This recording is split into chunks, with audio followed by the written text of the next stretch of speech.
walk-off win last night. Now it's Dozier hitting a fly ball to center. Kane is back at the wall. Welcome to LA. Brian Dozier. We're tied in the fifth. High drive right field. That ball is gone. And this game is over.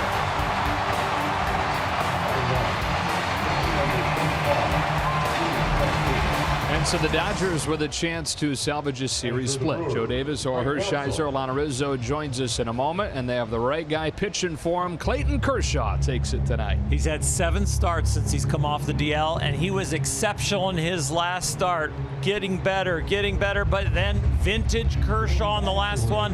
This being the 8th, I think we will continue to see a great Clayton Kershaw. The fastball velocity is slightly down, but the accuracy is back, and landing both breaking balls is making him very effective. You know who else is back? Justin Turner headed back to the lineup tonight. We go down to the field, brought to you by El Pollo Loco. Here's Alana. All right, Joe, thanks very much. Justin Turner, after being placed on the disabled list on July 23rd with that right adductor issue, is activated off of the DL today. He is right back in that starting lineup in the 3-hole and at the hot corner. The corresponding move for the activation of JT, Chase Utley to the 10-day disabled list. The veteran left-hander is dealing with left wrist inflammation. Dave Roberts telling us as far as Justin Turner's playing time is concerned, no off day for 4 days. He'll likely play 3 of the 4, guys. Welcome back. All right, thank you, Alana. Thank you, Matt Kemp, for making an appearance as well. The Dodgers and the Brewers, 4th and final game. Kershaw for the Dodgers and Jolie Chassin for the Brewers. First pitch coming right up.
ready to lead the Dodgers onto the field for the finale with the Brewers.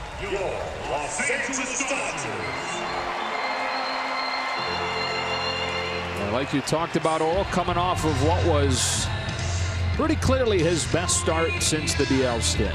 He was absolutely fantastic, landing the slider and the breaking ball, which made the fastball more effective. But you're going to see Clayton Kershaw's confidence grow with leaps and bounds. We might even continue to see the mannerisms that we've been used to, that when he makes a mistake, just throws a ball, we're going to see him yell and scream at himself, because he's going to raise the bar with how good he felt in his last outing. Take a look at the Brewers lineup that he'll face tonight. He saw this Milwaukee squad 2 starts ago at Miller Park and pitched pretty well, but a couple of errors cost him and lost that game. In fact, his only loss over the last couple months. Tonight it's Lorenzo Cain to lead things off, and then Christian Yelich with Jesus Aguilar at first base. Jonathan Scope went 0 for 5 in his Brewers debut last night. Brian Braun is in left. Travis Shaw back in there at third. Mike Moustakas getting the day off. Kratz does the catching for Chacin, and they get Orlando Arcia and his defense back in there at short. You're talking about the month of July for Kershaw. The 195 that he had in July, 3rd best in the NL. You know what? He's landing that slider. 70% for strikes on the hot streak, and that's very, very important, because he throws it about 40% of the time. So when you all of a sudden have your secondary pitch working at an elite level, it makes everything improve. And I continue to say that this guy might have missed the All-Star game this year for the first time in 7 years, but he is returning now to All-Star form. He said that he got to go down to Florida with his family for the All-Star break. Not used to having 4 full days, and enjoyed it, but he hopes it never happens again. Standings for these two squads. The Dodgers tied with the Diamondbacks, who were idle yesterday, and will open up a series with the Giants in about a half an hour. Zach Greinke, Madison Bumgarner, game 1 from Phoenix. And the Brewers, despite leading the National League with those 63 wins, a game back of the Cubs. Milwaukee took the first 2, 5-2 on Monday, 1-0 on Tuesday, before the Dodgers got that dramatic 6-4 win in 10 innings last night. All set, and off we go with ball 1 from Kershaw. Lorenzo Cain has shown why he's one of the most valuable players in the National League. Over the few games this week, doing a little bit of everything. Chops a ground ball to Justin Turner, right back into the fold. 1 gone. You have a few butterflies when you finally get back out there. Justin gets the first one out of the way. Right fielder number 22, Christian Yelich. There's Christian Yelich.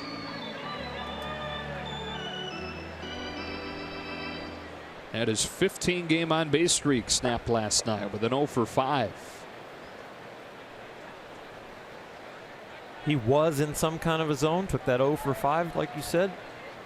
But boy, I'm not sure he's out of it yet. A hitter like this, he is swinging the bat really, really well. And he's one of the best left-handed hitters against Clayton Kershaw. Homered against him in that game in Milwaukee a couple weekends ago. On a 1-0 pitch, he takes it low, ball 2. That was July 21st, and Kershaw gave up 4 runs over 6 innings. But 3 of those 4 unearned. That was Muncie's tough night defensively, you recall. 2-1. That sharp slider there, and showing the confidence that he can throw it for a strike in a 2-0 count. And he becomes a mystery on what is coming. Extra special as far as the toughness. Off the end of the bat, 2-2. The league usually attacks Clayton early in the count, but once he becomes the pitcher that he is deep in the count, you could get all 3 of his pitches. And the fastball, even now at this point in his career, he's using it on both sides of the plate.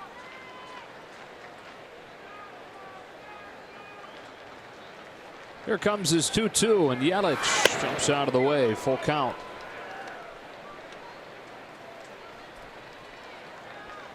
Different start time tonight. Ball's going to carry a little bit early in the game. The vision's not quite as good for the hitters with the sun still out there on the center field fence.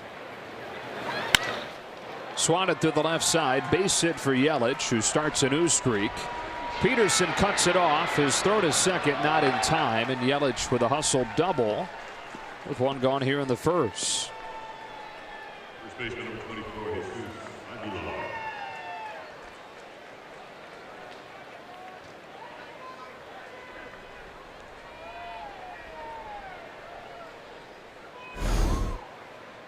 Does a nice job going with a ball that was away, hitting the hole, and then when it finds its way out there in the gap, right from the batter's box, he was thinking too. So Milwaukee has its first base runner tonight. And up comes Jesus Aguilar.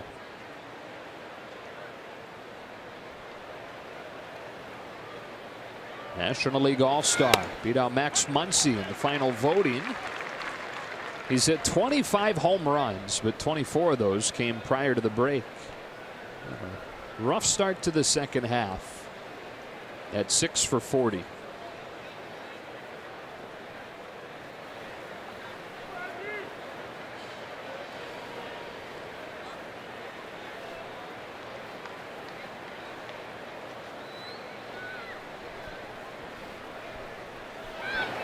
First curve from Kershaw is taken low, and it's 1-1.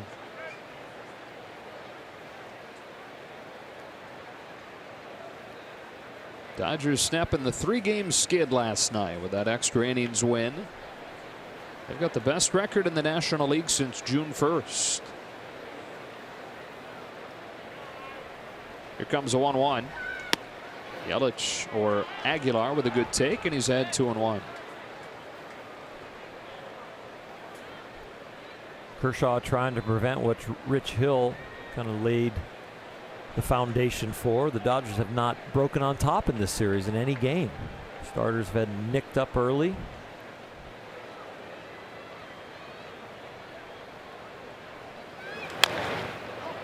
Two and two.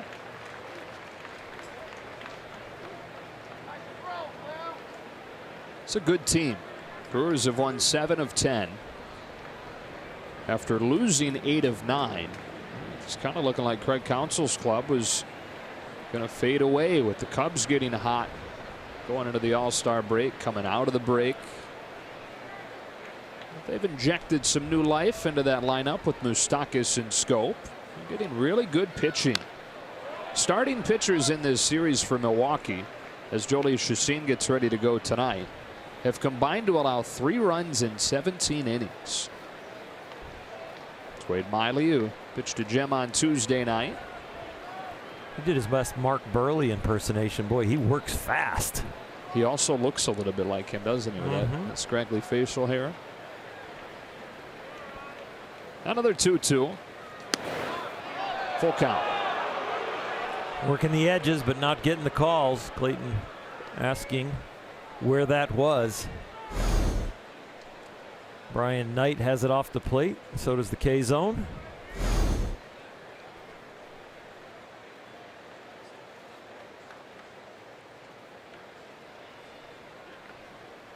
So now payoff, and Aguilar stays alive. That's already 15 pitches in this first inning for Kershaw. Most impressive thing much of the way in Atlanta in his last start was how efficient he was. He's getting a lot of early contact, a lot of quick outs. That's why it was so astounding to look up at the end and see that he had 8 Ks. 7 2/3, 101 pitches.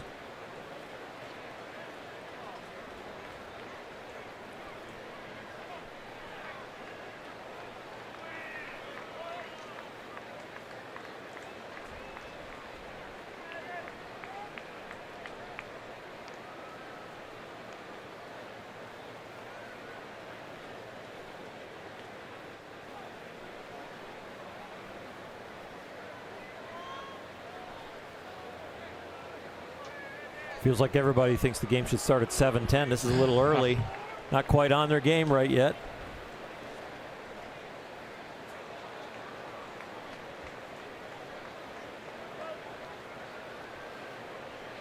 You know, the Brewers have to travel home after this.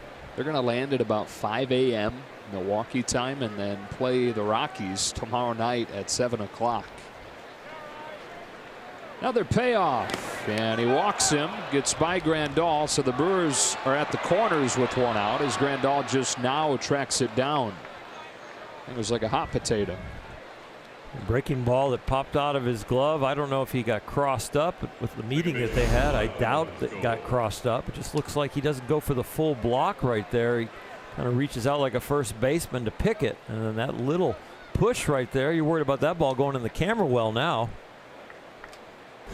Almost deja vu from last night. Saw enough of that last night. Yasmani was going the other direction last night, couldn't find the ball. Rich Hill pointing at it. Bellinger couldn't come in from first to get there in time, and Kane scored. Thank goodness the Dodgers left that game with a good taste in their mouths, because early on it was not pretty. Jonathan Schoop over from the Baltimore Orioles. Played his first game yesterday and went 0 for 5.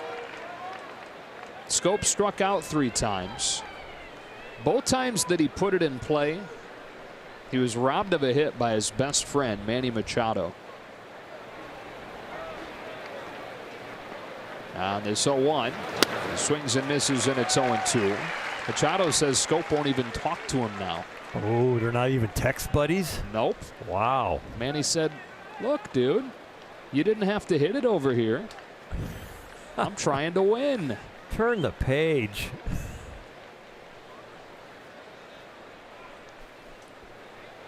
Oh, 2. This one gets by as well, and the Brewers take the lead.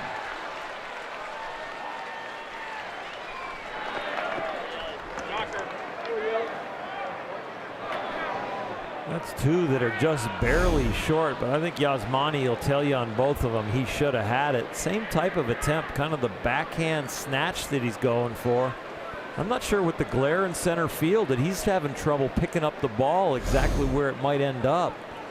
The approach on both of those balls was like he was going to catch him in the air and then ended up having to try to block him with just the glove. Got him swinging. And it almost makes it more difficult after you see him get the strikeout, now on the verge of what would have been a 0. The Brewers get one in the bank on the wild pitch.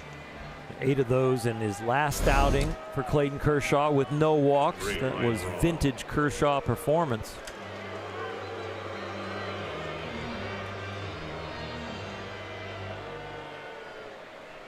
Ryan Braun with 2 gone. It was similar for Hill last night, where what happened after the run came home on the air meant that he probably would have gotten out of the inning had the error not happened. Strike 1 as he's got that slider working. Yeah, Hill came back after the error and went strikeout and a comebacker, and all of a sudden he'd have been out of the inning. The Dodgers have not broken on top in any of the 4 games in this series and looking to win today to split the series. Split this 4-game series and win the season series. Currently tied at 3. Other than 2 on Braun, went slider then curve. His slider right now about 88, 89. So then when he goes curveball, it's almost like changing speeds off the fastball, because the fastball is about 91, 92. That's a big differential when you go down to 72.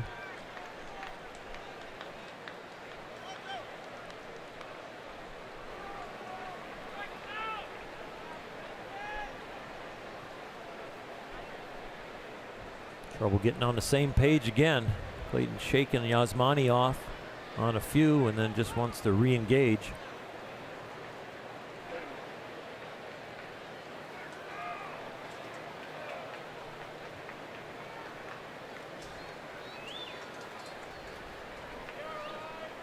Oh, 2. Right down the middle with a fastball to finish the inning.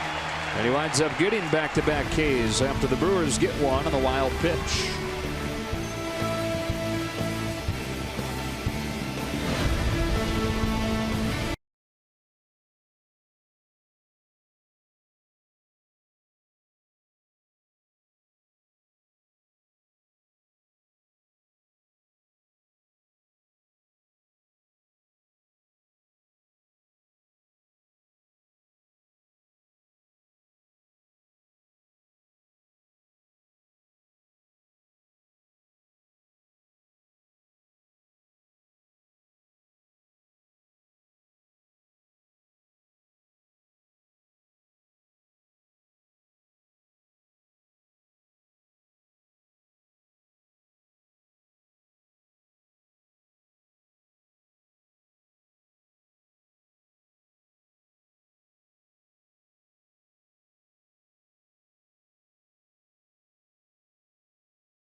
Jr.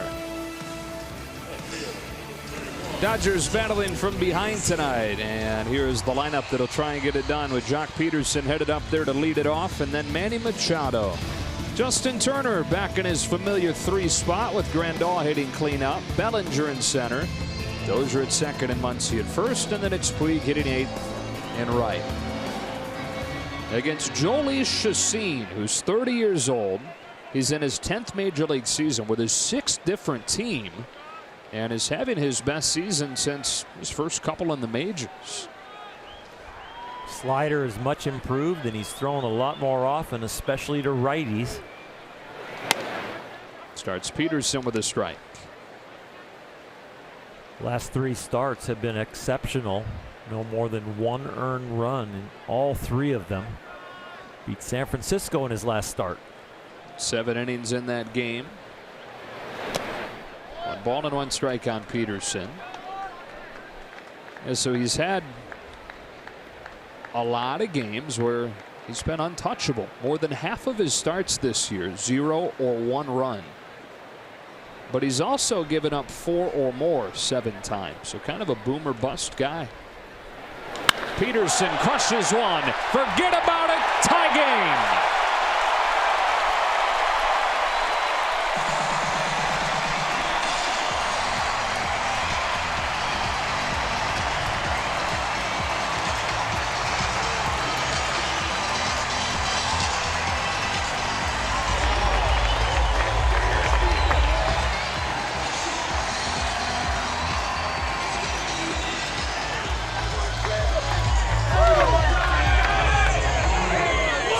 Changes, philosophy changes, 2 hands on the bat, shorten up with 2 strikes, becoming a professional hitter, now hitting over 260 with 15 home runs and 40 RBIs.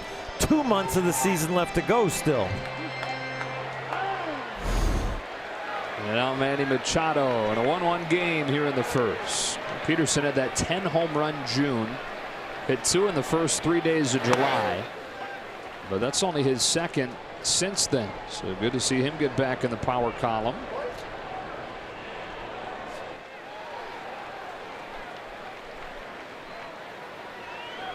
And now Machado, 1 ball, 1 strike. Continuation from last night on the home run front. The Dodgers hit 3 of them. Prior to that, they'd hit just 2 homers in the previous 4 games.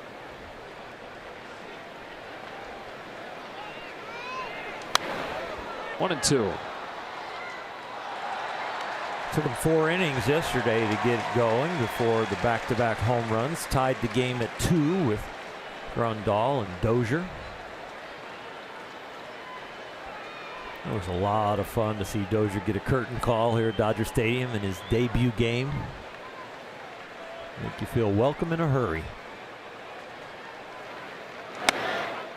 Inside corner, says Brian Knight, and Machado's the first out. Third baseman, number 10, Justin Turner. And then he thought he had it eyed as a ball. Pitchcast has it as a ball, but what matters is what Mr. Knight says. And he says strike. So 1 out. And Justin Turner returning from the disabled list.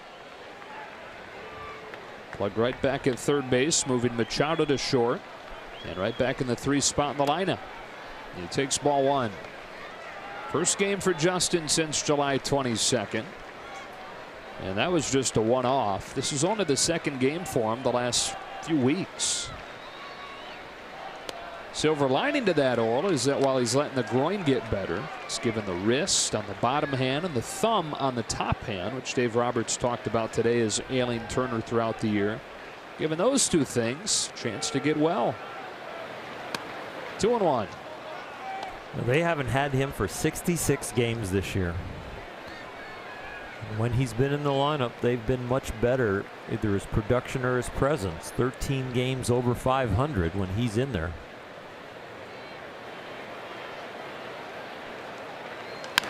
Two below when he's not.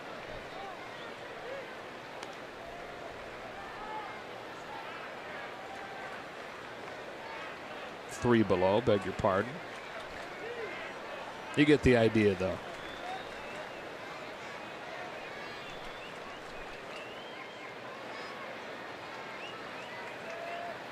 On a 2-2 from Chacin, Turner rolls it to first. Aguilar to Chacin, who wins the race to the bag.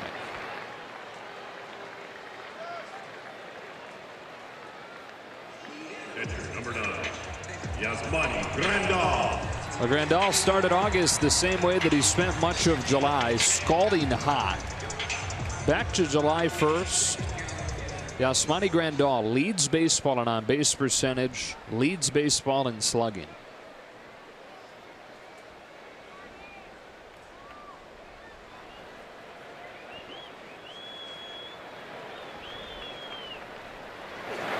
Strike one.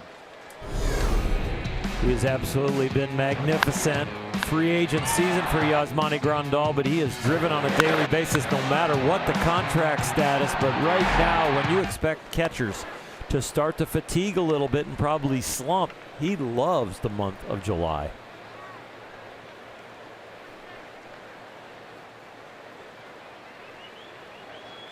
On a 1-1 pitch, he takes it outside, ball 2.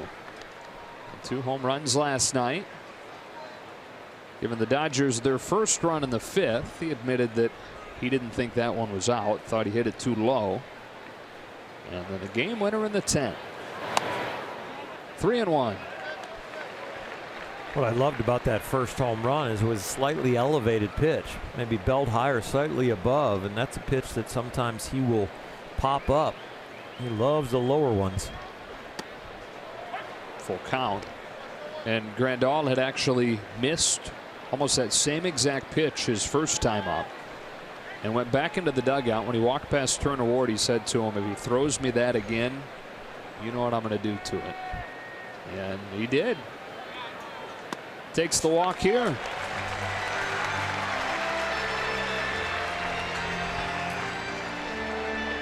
Center field, number 35, Cody Bellinger. So the inning kept alive for Cody Bellinger, who is trying to end an 0 for 12 slide.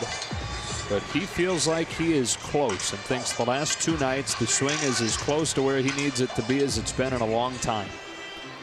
His batting practice was really good today. Watching it, where he's hitting the ball, the spin he's putting on the ball, the distance it's traveling. He looked pretty locked in.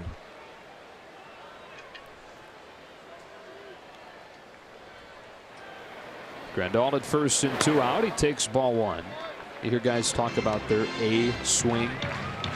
Cody says all 7 at-bats in this series for him, he feels like he's had his A swing. The slump has gone from where he's not making any contact to he's not making any good contact to lately there's been a lot of bad luck. And that he thinks it might just take one of those dribblers that turns into a hit to get him off and rolling. And hopes he can then say, look out.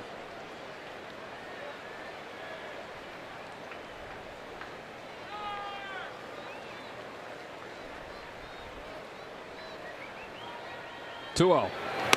Good pitch, 2-1. Some respect, throwing that little 79-mile-an-hour breaking ball in a 2-0 count. Slump or no slump. Still respect the power. You see where Cody's bat ends up, like it was a fastball, but it wasn't. Fly ball to right. Bright sunshine for Yelich to battle. Still searching and finding it to retire the side. But the Dodgers have tied it. They don't waste any time. Jock Peterson with his 15th home run of the season against Jhoulys Chacin. And after 1, tied at 1.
On to the second inning. Jock Peterson with a home run against Jolie Chassin. 7th time in his career he's led the game off with a homer. Clayton Kershaw back at it, facing 6, 7, and 8 here in the second. It's Travis Shaw swinging and missing at strike one. Shaw 2 home runs on this road trip for the Brewers. Started in San Francisco and will finish up tonight. Kershaw gets ahead of him 0-2. 25 pitches for Clayton. 13 of them have been sliders, and everyone has been pretty much in the strike zone, and the Brewers have been swinging at it. 4 swings and misses on it.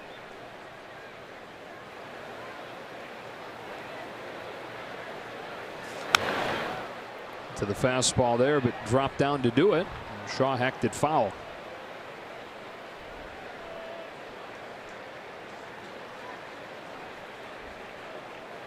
We've seen that with Rich Hill as he started to feel better. More curveballs, more drop down pitches. Clayton's starting to feel better. This is the 8th start back from the DL. Start feeling a little froggy out there. The body's feeling good. The hand and the blister's feeling good. The release point and the mechanics are all locked in, so you can start to wander away from your traditional delivery every once in a while. He's got his 3rd strikeout of the night already. Sitting down Shaw to open the second. Heater to the arm side, inside to a lefty. It ends up and down the middle, but like the action on the end of that ball, it looked very alive. A little bit of life up there. And now the veteran catcher Eric Kratz. Brewers got him at the end of May from the Yankees. 9th year, 7th team that he's played for. He takes ball 1.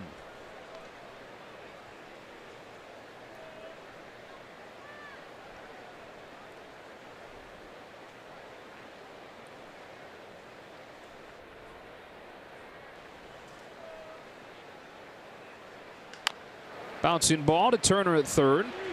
One in the palm of his glove, was able to grab it as it rolled around, and thankfully for him, had the catcher running.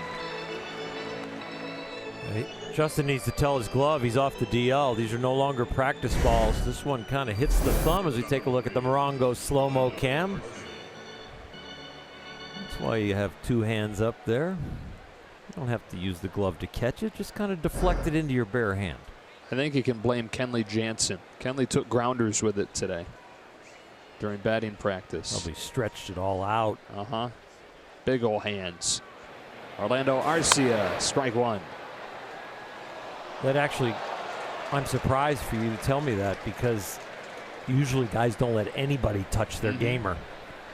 Maybe it was Kenley using his non-gamer, just his practice glove, but in that case, they look identical. Yeah.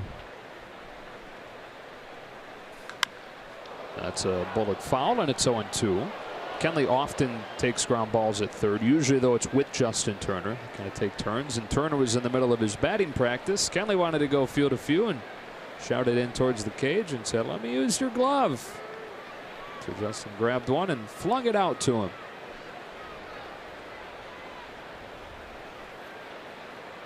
Kershaw looking for a 1-2-3 second. It's tapped in front of the plate. Grandal with an easy play and a very efficient second inning. After a 23-pitch first, Kershaw does it on 10 pitches in the second.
a debut he had as we look at our Landover Performance Spotlight. A home run for his first hit as a Dodger. He would later double. He would score the go-ahead run and get a curtain call. Well, you think about all the years he played in Minnesota, but the big stage, he did not back down from it. So you're worried about him playing in a big market. I don't think there's any worry at all. This guy is a ball player. And he's a guy that's always looked for new challenges. Talking about the bigger market, you sometimes talk about guys not being able to handle that. Even though Brian Dozier's a small town guy, you don't figure that that's going to be the case with him. You know how much he's always trying to grow and find different ways to challenge himself. Take strike one from Chacin. When Brian got to college, got to the dorms and was bored, didn't have a whole lot going on, sat down at a piano and taught himself how to play it. That's a strike 0-2. Soon after that, had the piano down, so he picked up a guitar. Mastered that too. Was so good at it that by the time he was finished at Southern Miss, he was playing in a band as the lead guitarist, traveling around town. He takes a ball and it's 1-2. Silky Smooth was the name of the band. Played mostly country music. Bars around Hattiesburg.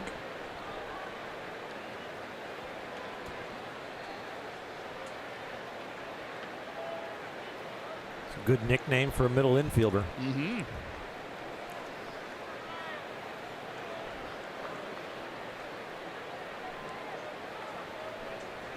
Leading off this second, and taking high 2-2. Watched a YouTube video of a kid doing a Rubik's Cube in 10 seconds.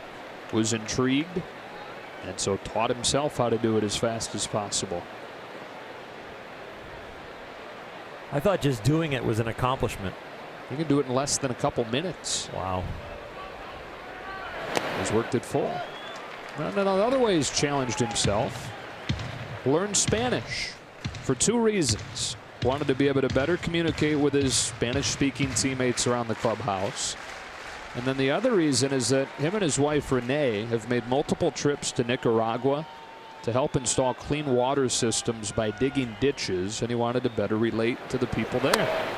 It's down on strikes here for the first out of the second. So a challenge of going from Minneapolis to Los Angeles and the bigger spotlight that might come with it.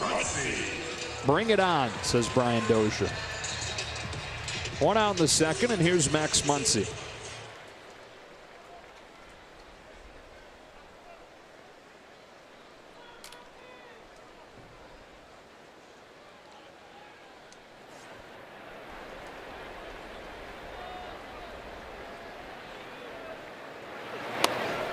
Bottom of the zone for a strike on a guy who is searching to try and find it.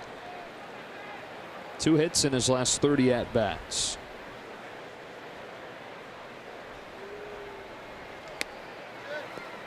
Yeah, he and Matt Kemp are the most glaring slumps on the team right now, especially when they are guys that have carried this offense in combination and alone.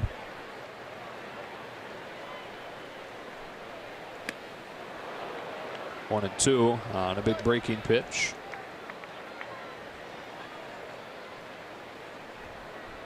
Fielders are not supposed to move when we put up the spray chart. Thankfully we have their names glued to them.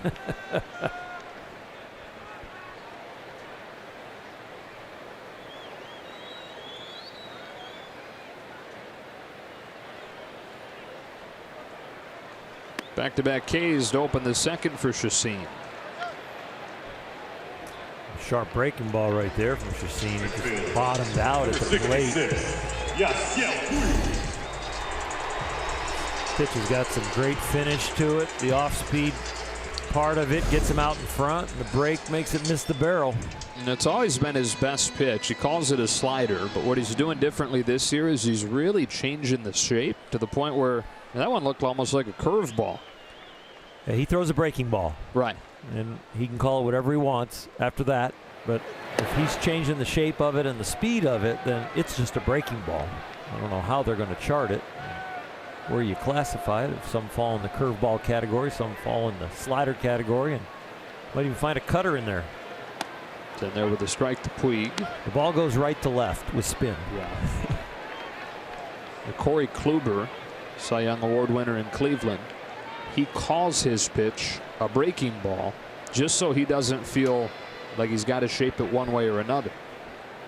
Gives him more freedom, he thinks, to change the shapes on it.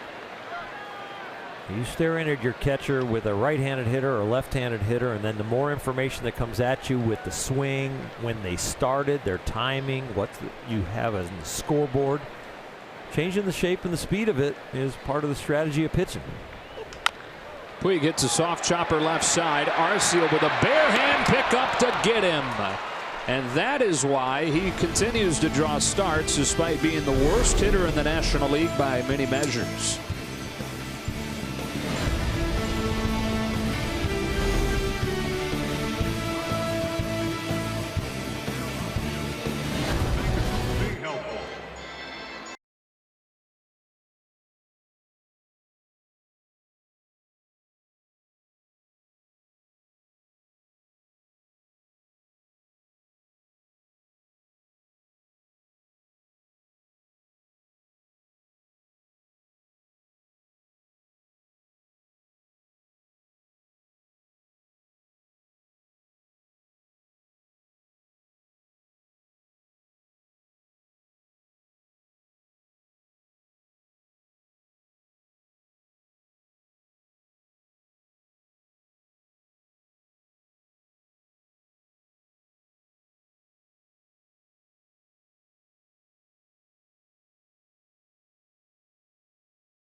Is brought to you by the Southern California BMW Centers. Hurry in today for the BMW Summer On Sales event for exceptional offers. Details at SoCalBMW.com. And by Jack in the Box. Try the $4.99 Jack's Spicy Chicken Club combo with toasted sourdough. New from Jack in the Box. 1-1 game to the third.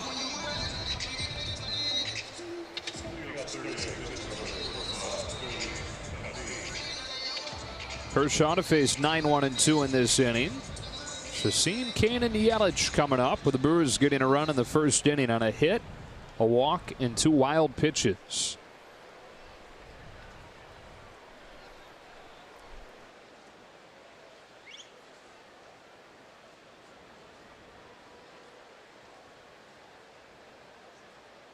Chacin shows bunt and takes ball 1.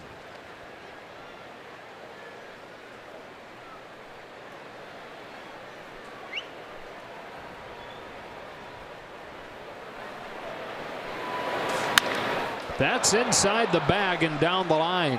Jhoulys Chacin takes a big rip and doubles into the corner to open the third.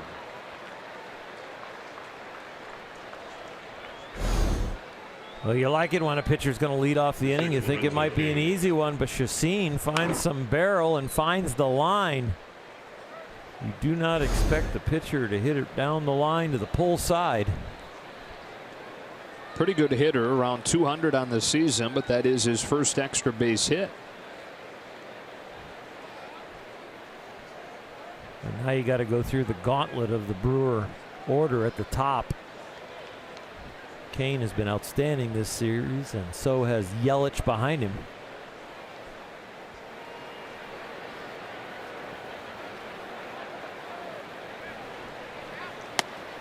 That's strike 1.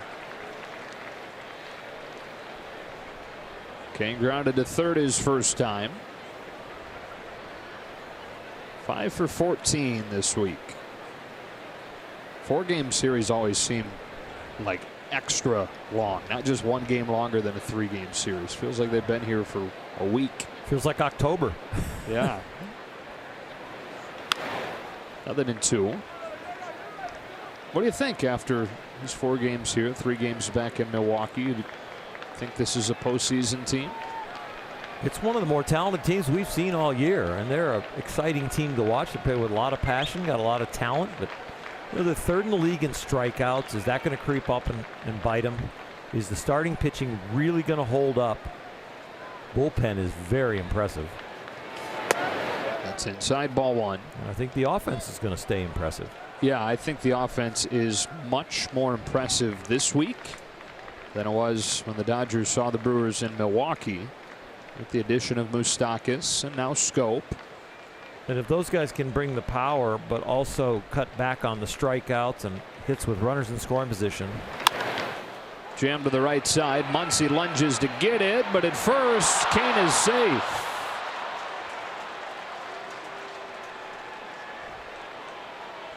I don't know if Max lost the grip or didn't think he could really hit Clayton in stride when the first attempts to throw this ball to him.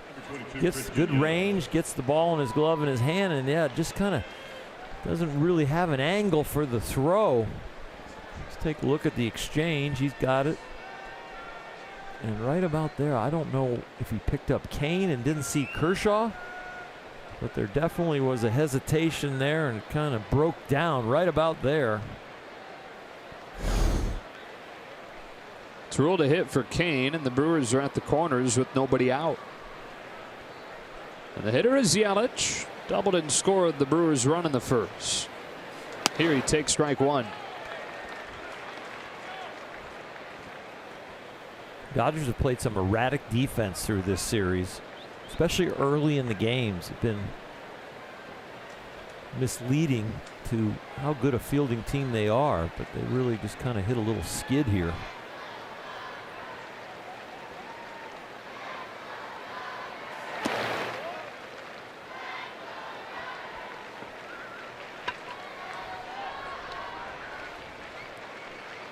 It's an area that's not gotten a ton of publicity, but the defense has gotten better as the year has gone on for the most part for Dave Roberts' club.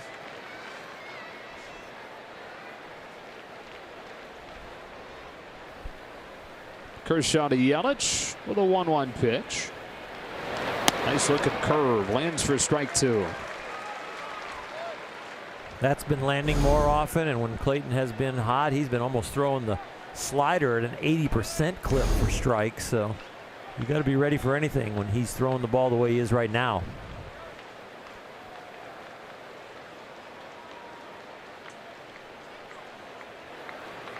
At the corners, nobody out, and a 1-2 pitch from Clayton Kershaw. Gets Yelich looking on the inside corner.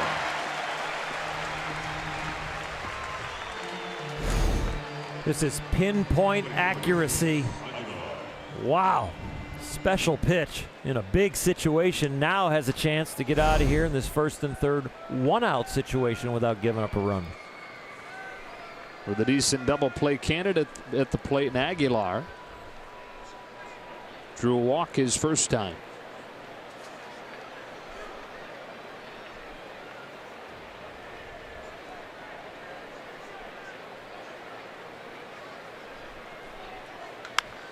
Caught at third by Turner. 2 gone.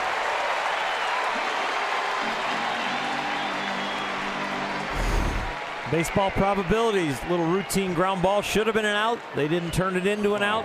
One gets hit like a bullet. We happen to have a defender there.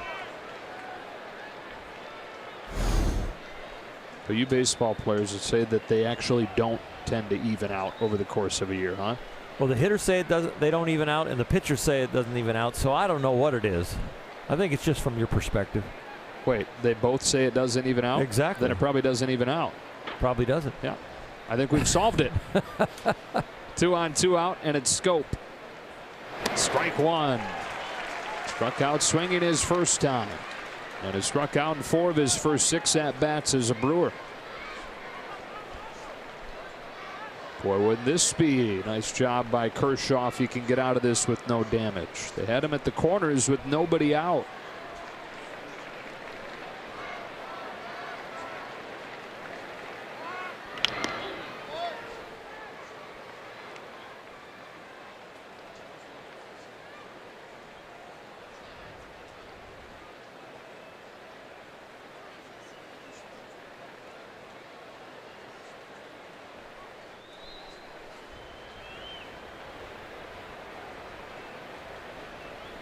Here's his 0-1.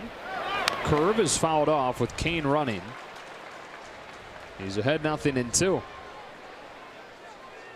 And Grandal. Catch him in the ear.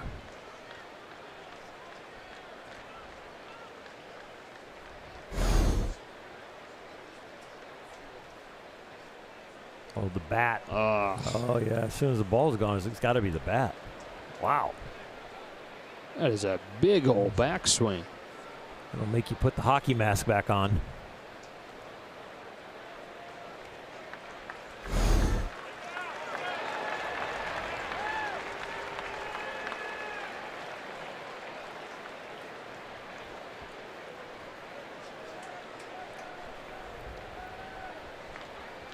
Want to get as close as possible to the hitter to frame the pitch and keep it in the strike zone, but you get guys that release the top hand and come around with one arm, you're in a danger zone.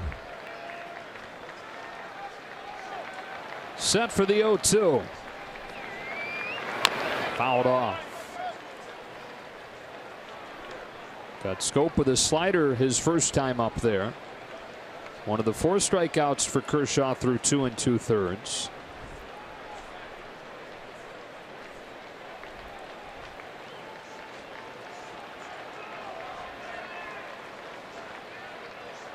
He comes set for another 0-2.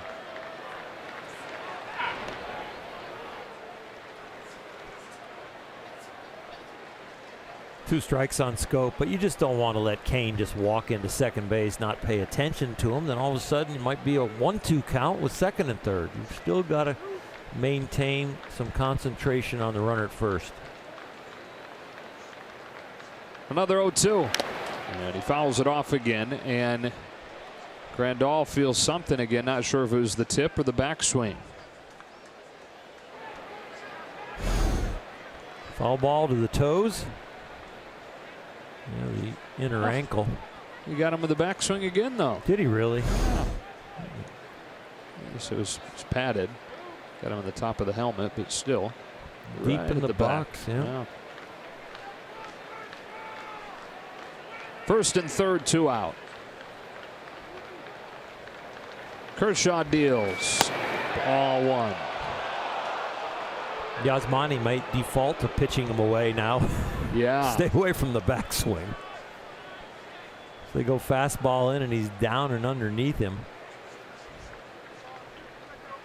It's code red area.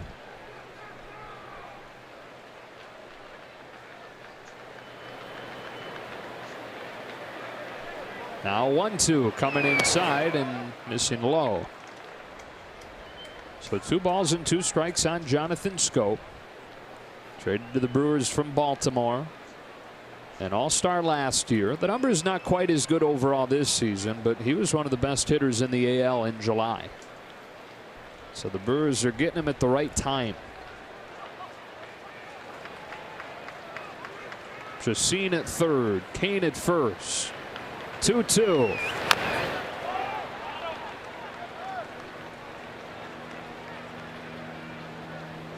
They got him swinging at a 92-mile-an-hour fastball, and he was out in front.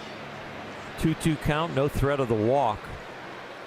I like a curveball right here. Get him out in front with the speed. He's got to figure out a way to start later to get it even in fair territory. They went with a curve and it worked. Grandal throws him out. You've been right a couple times in your day, Bulldog. Tied at 1. Kershaw out of the jam in the third.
1-1, bottom of the third. Beautiful picture there of Clayton Kershaw. And our backstage cameras yesterday on the Carl's camp caught Clayton and Ellen and the 2 kids at the zoo. Oh, cool.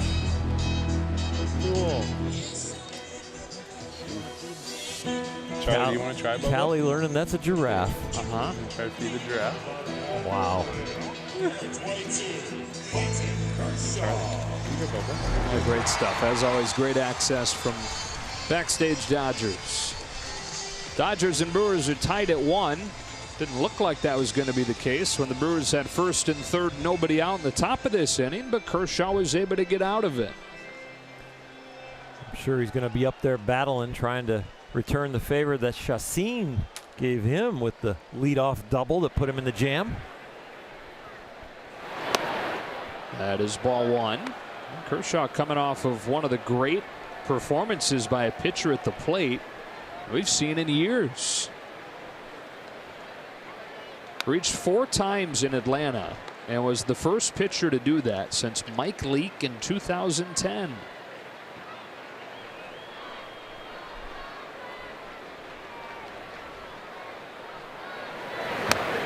One and 2.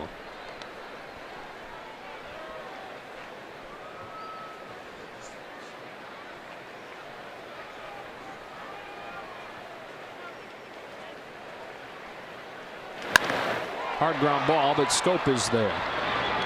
Kershaw's the first out of the third. Jock Peterson started this game with a home run, and we look at it on StatCast AI powered by AWS. Anything above 95 exit velocity considered hard hit. That's 107 for Peterson. The eye test at 414 was pretty good too. That's some distance. How about this fun little bit of trivia?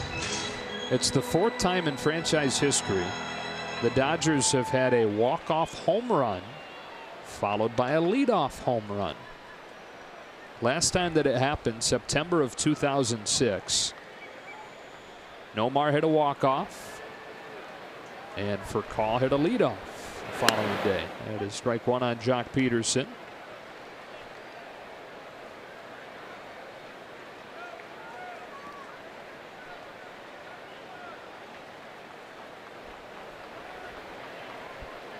Nomar's walk-off in that case was the 4+1 game.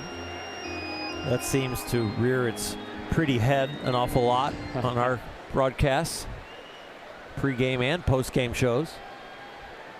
You don't get jealous. We get Nomar in the spotlight now and then. I love it. He's out today for pre-game. I know he's headed back to studio, probably after he has a nice family meal as he's watching this game at home. We'll head back to studio maybe in like the 5th inning, start to put together the post-game show. Say hi to him and me and the kids right now.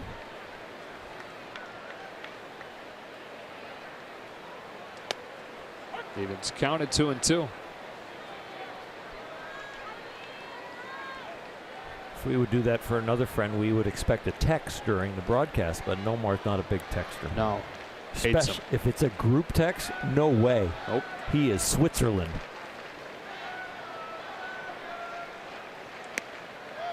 Dips just under the knees, and the count is full on Peterson. Home run was his 15th.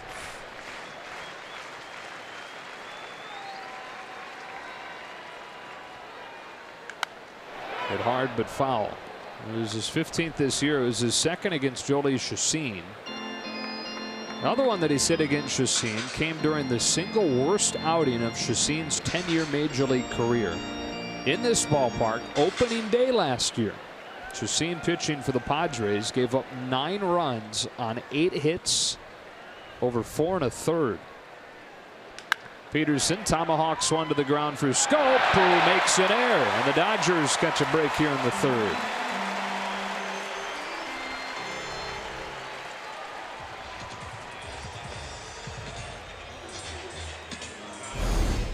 Dodgers had a tough exchange between Muncy and Kershaw, allowed Kane to get a hit. No exchange here from Scope. He flat out clanks it.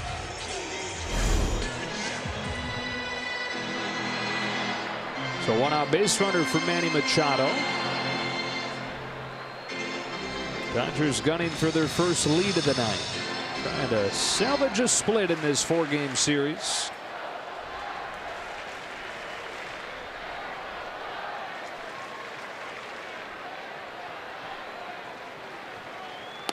One ball and no strikes.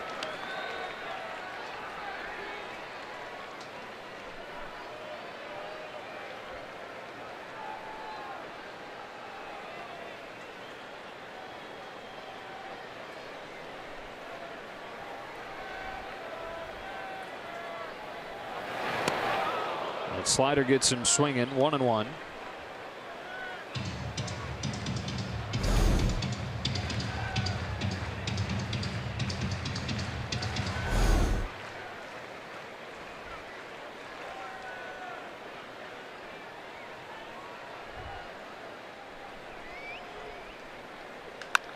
Bouncing ball up the middle and throw for a base hit from Machado that sends Jock Peterson to third, and they've got him cornered with one out.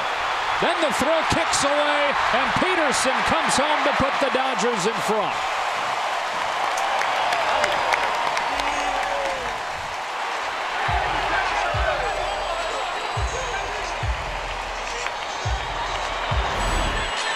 Machado finds a hole. The shift was on slightly, and that made the routine ground ball to short end up in the hole. Jock Peterson did a nice job reading the speed of the ground ball, knowing if it gets through, easily get to third, and then he keeps his head up, notices this, and here he goes. Chris Woodward pointing, Jock reading it. 2-1. This has not been a pretty baseball game. That's ruled an error on Lorenzo Cain. Dodgers 2, Brewers 1, and Justin Turner looks at a strike. Base hit, no RBI for Manny Machado.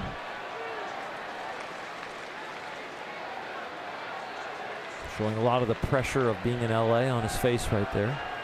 Ooze.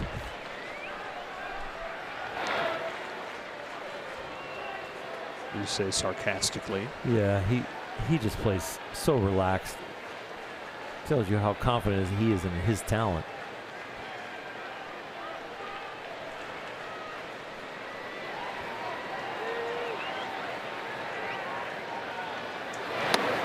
Strike 2. Chris Woodward talking about how easy Machado makes it look and how calm he looks, like you're pointing out here. Woodward says he thinks that's the way that Manny's fearlessness comes across. He just plays the game with no fear.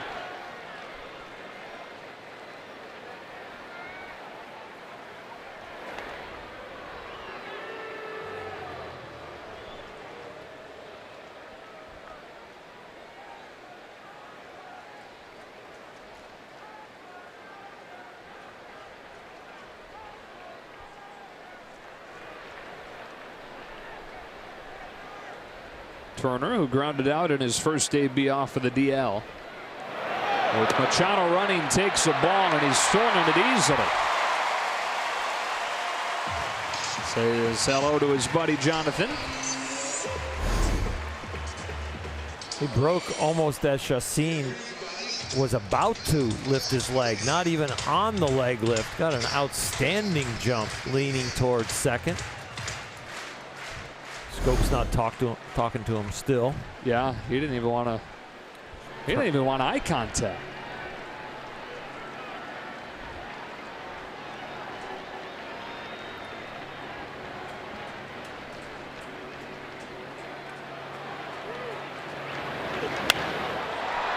Turner flies it foul, and it stays at 1-2. I don't figure that Jonathan Scope is in too playful of a mood right now. His error opened the door for that run to reach. And while it's a very short open with the Brewers, he's 0 for his first 7 with 4 Ks. To make that 5 Ks.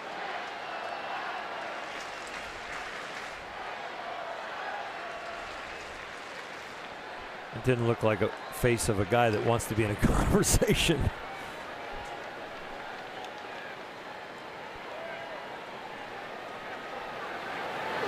Turner gets hit. Looks like it got him in an okay spot, relatively speaking. With an okay pitch. It was a backup breaking ball. Call it slider, call it curve, call it hit by pitch.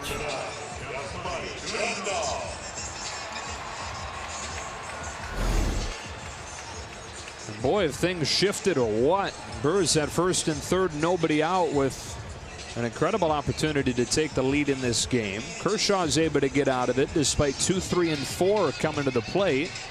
And the Dodgers have taken advantage of a pair of errors here in the third to put them at first and second with one out and already one in the bank.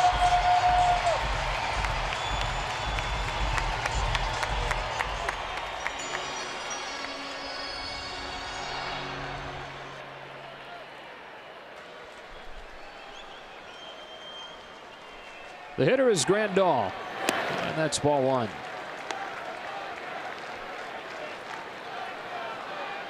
Very nice spot to have one of the hottest hitters on the planet up. Dodgers already up by 1 with the heads up move from Jock Peterson, scoring on a little ball that got away in the infield.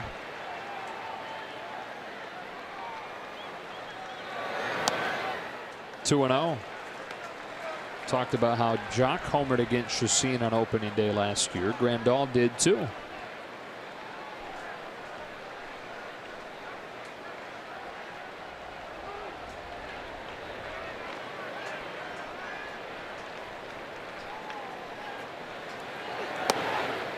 Three balls and no strikes.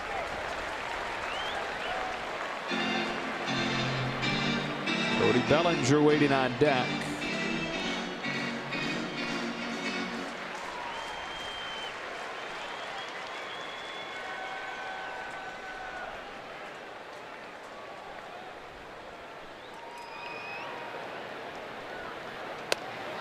Strike one.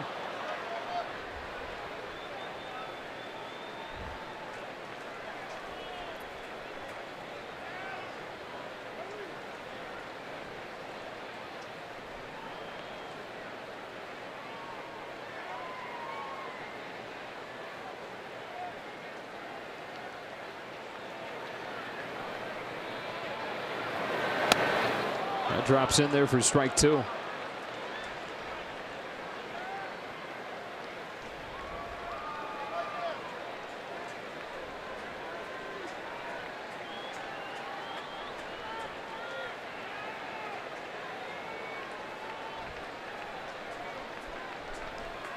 Machado at second, Turner at first. A payoff to Grandal is just flowing inside. Chacin wants to know why that wasn't a strike. Visibly frustrated with Brian Knight.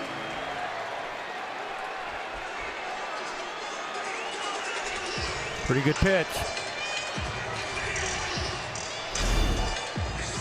But instead of 2 on with 2 out, they're loaded with 1 out, and Cody Bellinger's coming up. And Derek Johnson, the pitching coach, coming out. Shooting a cold stare right through Brian Knight.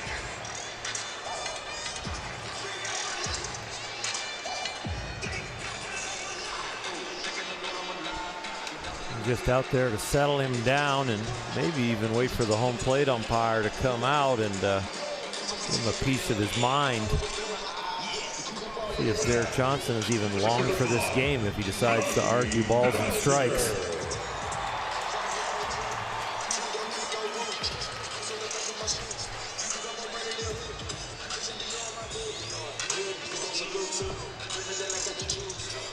Sometimes the coach, if he's going to get rung, will start to talk directly to the umpire, and sometimes they'll even give the message like they look like they're looking at their pitcher or catcher, and they'll be talking to the umpire. I guess he held his tongue there. Either that or Brian Knight's a really good actor too. Yeah. I know he's a good singer. Say something like, come on, stay right there. This guy's going to find the strike zone for you. You missed my Brian McKnight joke. It was horrible, but would have liked you to acknowledge it. It's okay though. Here's Cody Bellinger taking strike one. I apologize. I was taking myself into a mound visit and trying to figure out what they were saying. They were saying, one, you like a dream come true. I don't think I've ever heard that on the mound. Oh, on the mound, yeah. Maybe not. Probably not on a Dodger broadcast either. It's first for everything. And last. Bellinger swings. High fly ball down the line towards the pole. Off of the pole! Grand slam!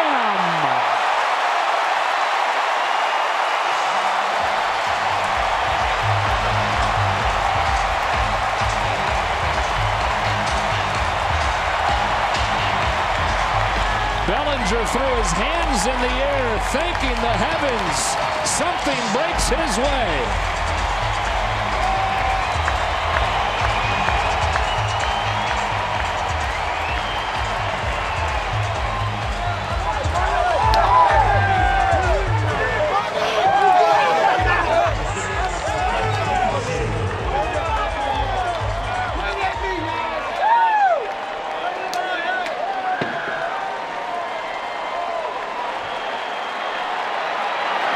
Strike one on Dozier.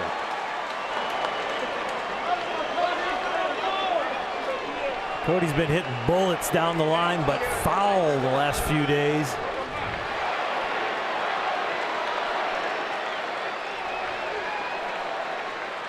He knew he was close.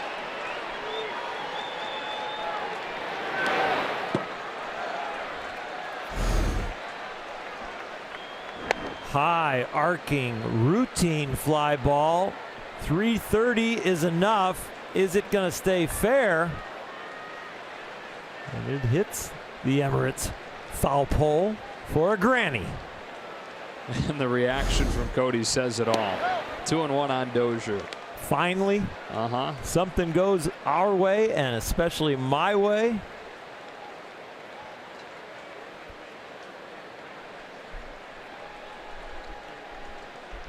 A lot of this made possible by the two errors. Dozier rolls one to short. Arcia. 2 out.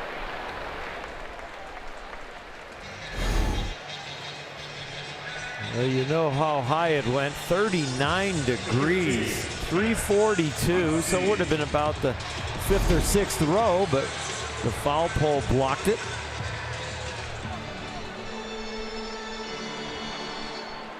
First home run for him in exactly 1 month. And it's broken the game open. Dodgers 6, Brewers 1. Max Muncy with 2 out. Looks at a ball. So now maybe it's Max's turn to break out of his slump.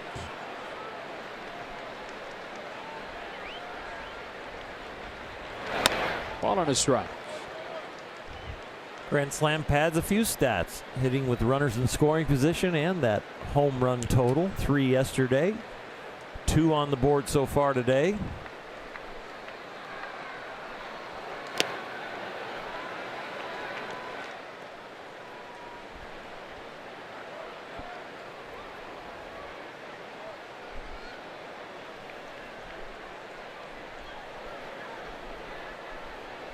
Grand slam and a big hug from Kike.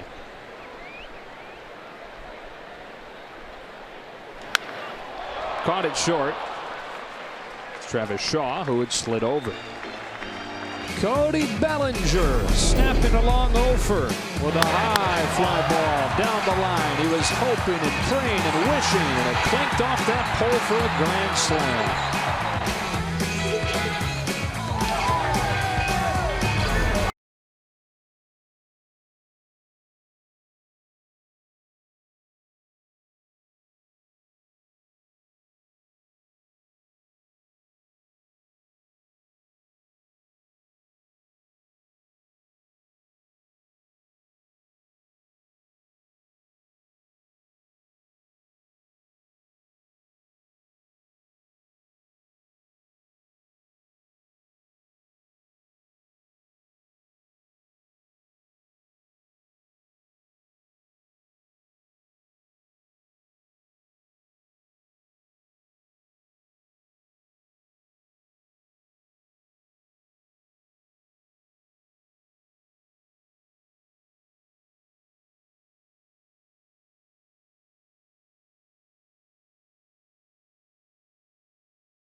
Bottom of the third inning, a nice grand slam for Belly Bomb. And you know what? It is now time for Built by Baseball, brought to you by T-Mobile.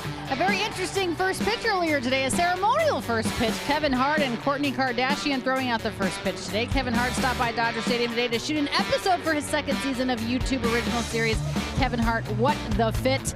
Guys, the series is going to debut on YouTube early next year. Rumor has it a few of our guys in blue gave Kevin a run for his money in the episode. I know Matt Kemp was involved, Kenley Jansen was involved, a couple of other boys in blue. So welcome Kevin Hart and Kourtney Kardashian to heaven on earth. All right, Alana. Ryan Braun taking ball one from Kershaw to start this fourth inning. Matt Kemp and Kevin Hart go way back to both of their early pro days, if you will. Kemp was early on in his career with the Dodgers. Hart was early on becoming a star of his own. He was just doing improv. They met.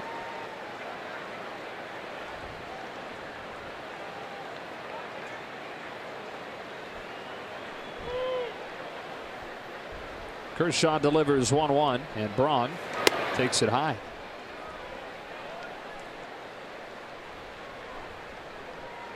Well, the Dodgers getting 5 in the third with the benefit of just 2 hits. One of them Bellinger's grand slam. Stroke to center. There's Bellinger with a glove.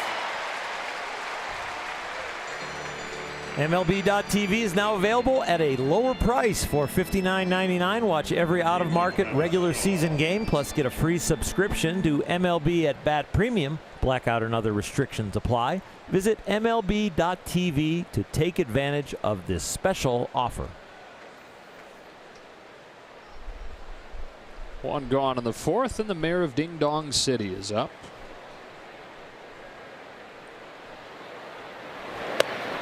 Strike one, and I know most of you have heard it, but just so the others don't think I'm crazy, that is his nickname from his time in Boston. Hit a bunch of home runs early on. They nicknamed him that there. He embraced it for Players Weekend. Wore that name on his back.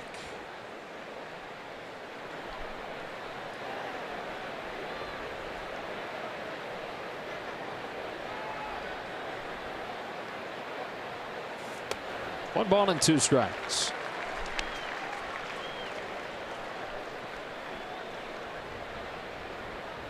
Former Kent State Golden Flash.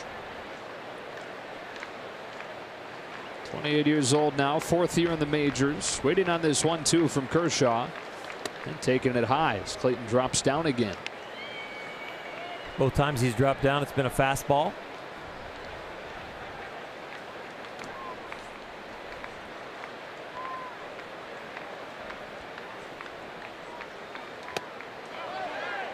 No swing. Full count.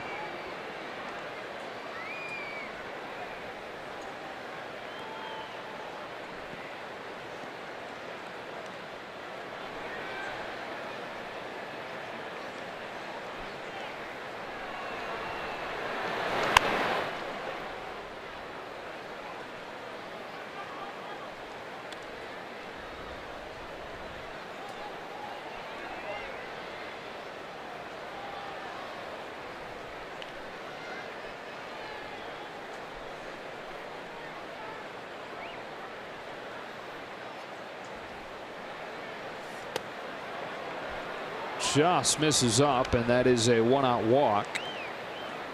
Second walk issued by Kershaw today.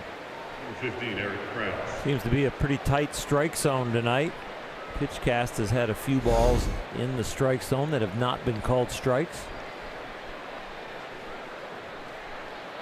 Brian Knight's been an umpire in the majors for 9 years, or 9 full service years, that is. But been in the majors since 01. 1-on-1 out. Eric Kratz stands in and lifts a fly ball to right field for Yasiel Puig. 2 gone.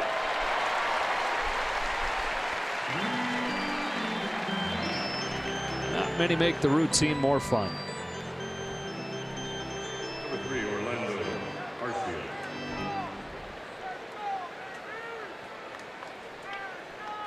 Here's Arcia.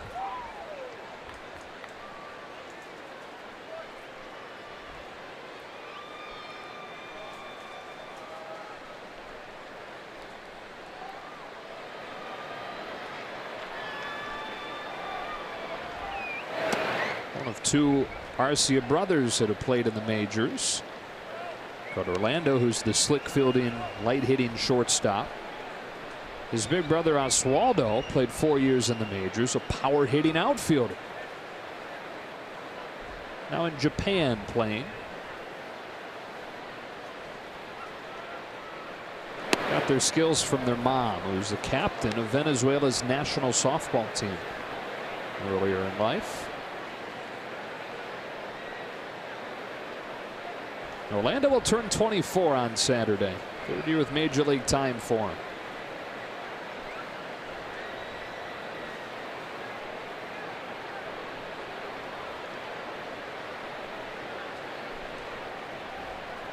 Down at 2-0. He hits it foul.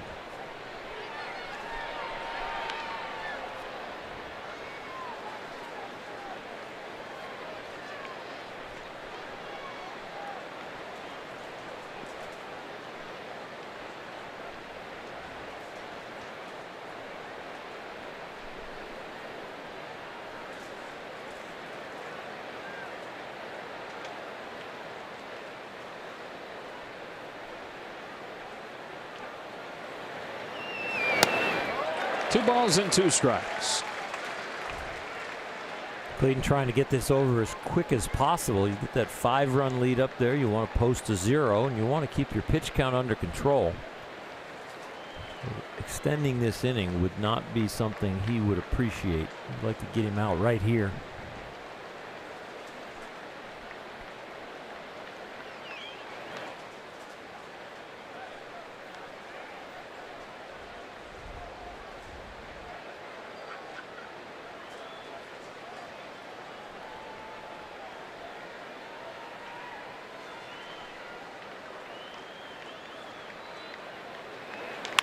Hard ground ball, base hit into left.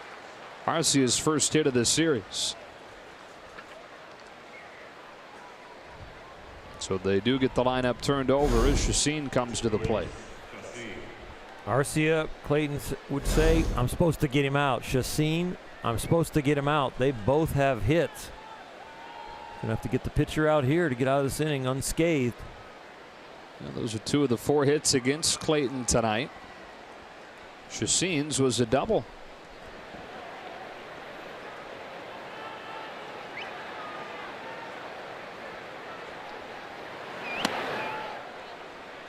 Went around, strike 1.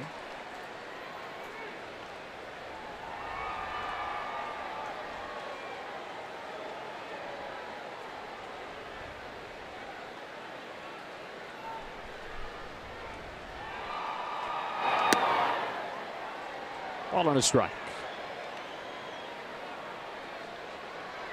Saw Kershaw ask, was that down or in? And Brian Knight said in.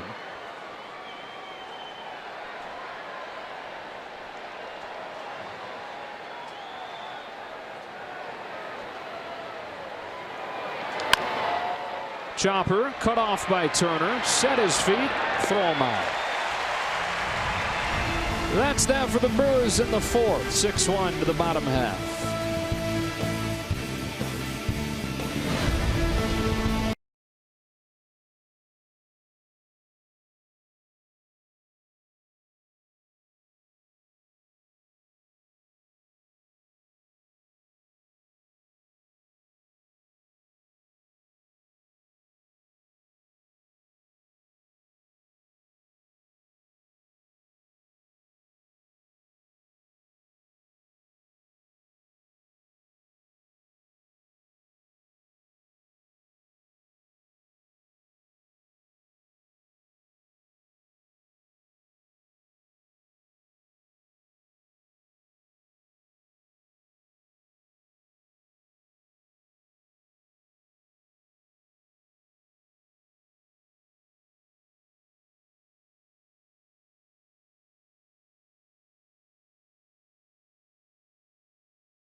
to smile about.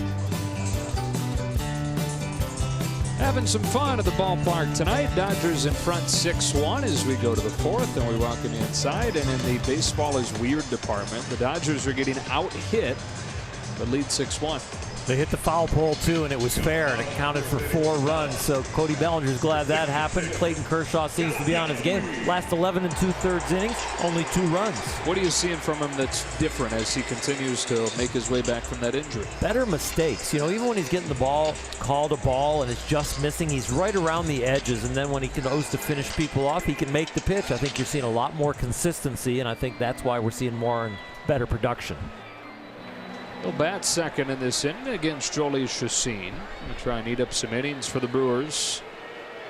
Trailing 6-1. Yasiel Puig unloads on the first pitch down the line. There it goes. A leadoff shot for Puig.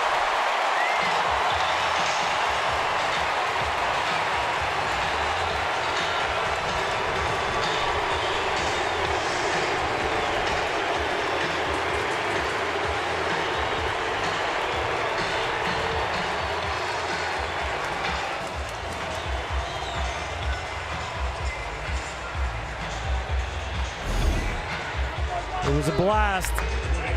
The last 2 Dodger home runs, the guys didn't leave the home plate area for a while. Yasiel knew this one was gone. Cody Bellinger was just hoping his was fair. StatCast got that at just under 100 miles an hour exit velocity, but it had the correct launch angle. Strike 1 on Clayton Kershaw. Second night in a row, the Dodgers have hit 3 home runs. They are 16-0 this season when they do.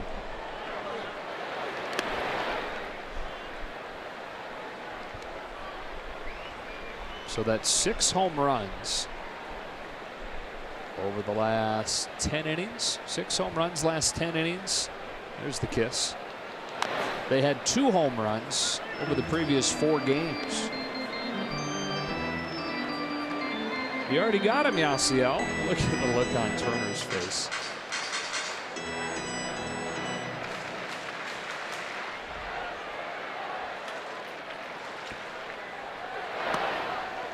Two and 2.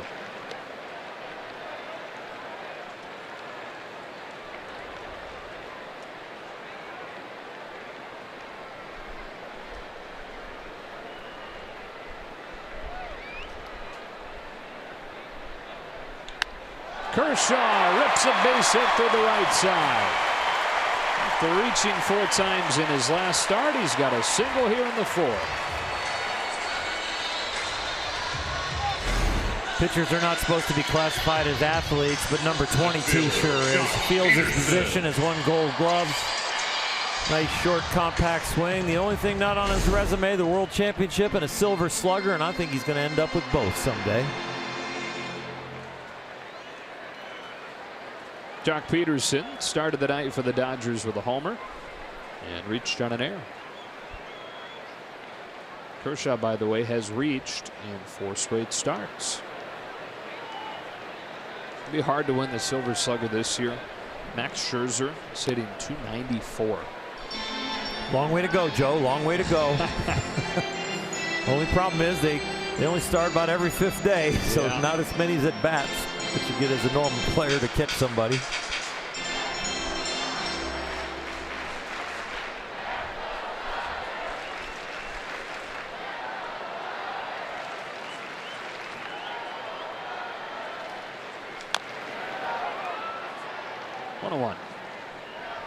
Jolie Chacin has had it up to here with the Dodgers.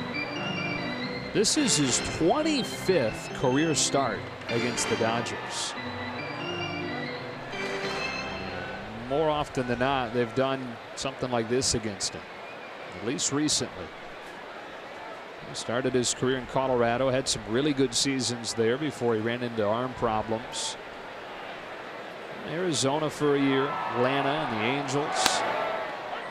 Last year in San Diego.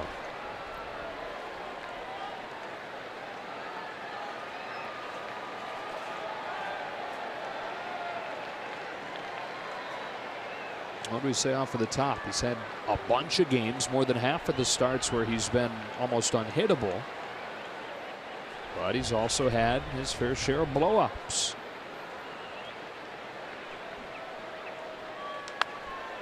Got it on the hands of Peterson. Travis Shaw going down the line, caught off by Christian Yelich. The Brewers have had good success when he's taken the mound. In 23 starts, they've won 16 of the games. Bassoon's gotten 10 of those decisions on the win in the win column.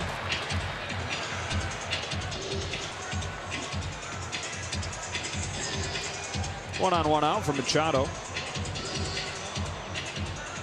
Even when things weren't going well for the team for the Brewers around the All-Star break when they lost 8 of 9, Chacin was the guy that was getting the wins early on in the month.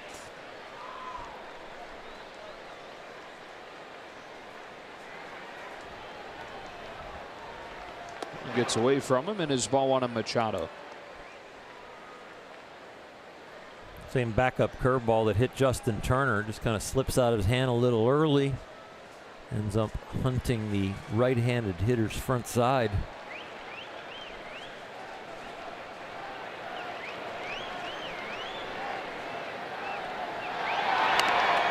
Cute foul.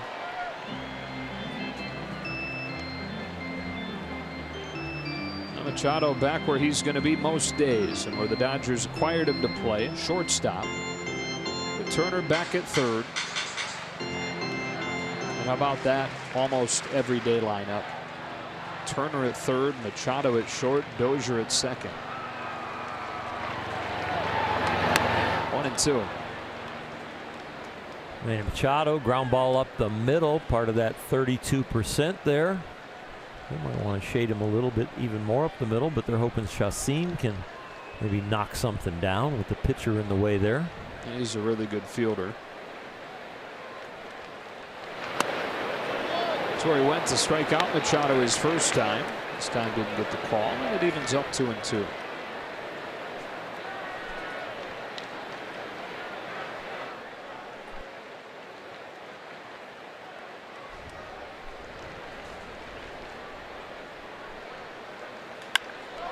Tomahawks it, and second Scope will step in the bag and throw to first for a double play.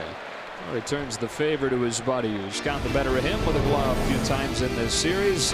First pitch of the inning deposited into the seats and left, and it's 7-1 after 4.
On Sportsnet LA is brought to you by your Southern California Toyota dealers. Get huge savings on a reliable new Camry at Toyota's National Clearance Event.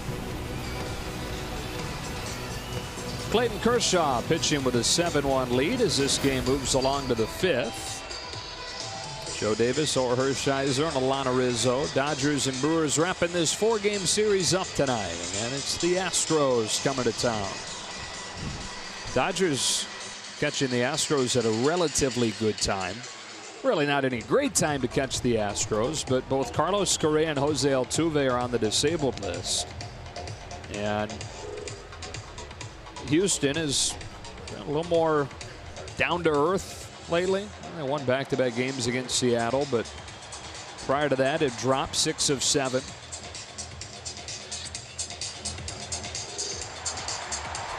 Yeah, Joe, you can relive the excitement of last year's World Series when the Dodgers host the Houston Astros tomorrow. The series begins with a celebration of Andre Ethier's career and Friday night fireworks presented by Denny's. Then closes on on Sunday with that and a Junior Dodgers backpack giveaway presented by High Chew. So lots of giveaways. Visit Dodgers.com/promotions for this big series with the Astros. Verlander and Wood tomorrow. McCullers and Maeda Saturday, and Garrett Cole, Walker Buehler on Sunday. If you like hard fastballs, tune in Sunday. So 2 of the top 7 or 8 hardest fastballs in the sport head-to-head Sunday. Top of the order, Lorenzo Cain, strike 1.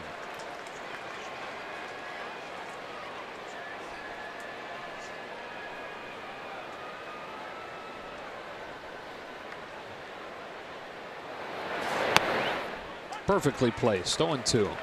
Kershaw has been living on the edges all night. Down when he wants to be down, and if it's missed below the knees.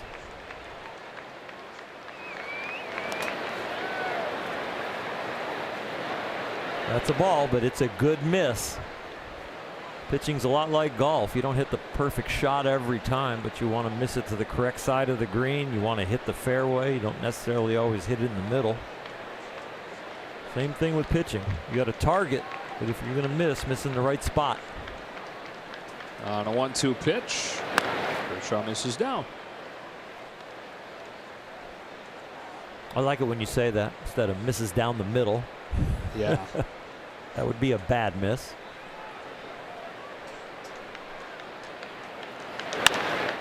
Ground ball. Justin Turner's been busy in his first game back. Cain can run, but Turner gets it over there to get him for the first out. Right fielder, Christian Yelich.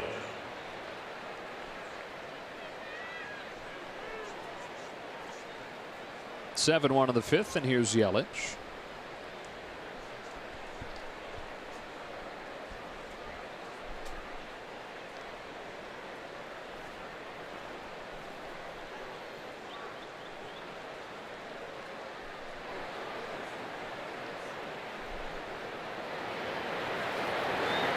Started him with a curve and miss.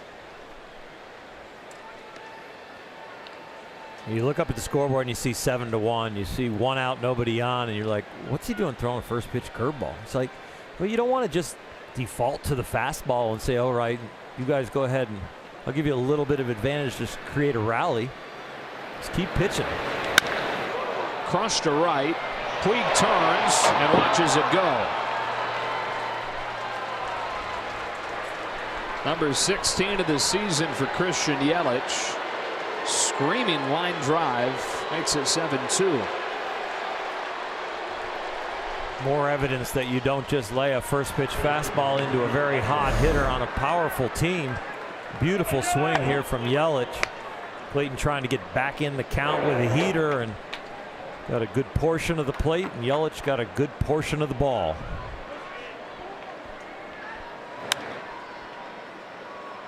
Wow.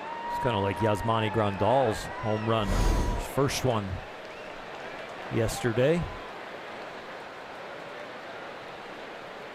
Aguilar. Strike 1.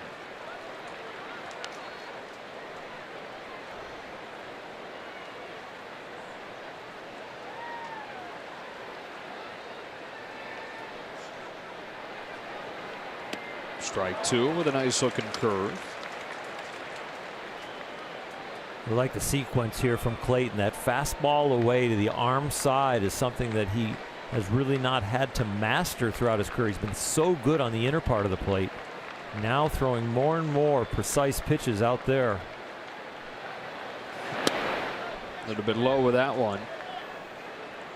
Just the fact that he has come to a place in his career where he realizes both sides of the plate are going to be important. He is really starting to master that side.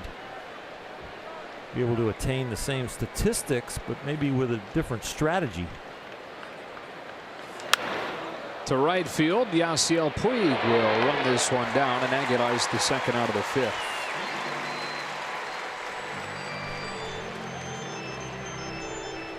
World-class pitcher and world-class humanitarian. Probably heard plenty about Kershaw's challenge, foundation that he and his wife Ellen have started and run together. They recently broke ground on a school in Zambia. They've already built 2 houses there. Here's Scope with 2 out. That's fouled and strike 1. Those 2 houses, they give a place to live to 17 abused children. Kershaw's challenge provides food to dozens more kids, and the school being built is going to be kind of a one-stop shop for all of those children. 0-2. An everlasting impact. I'm sure his foundation will last for generations with his earning power and generosity.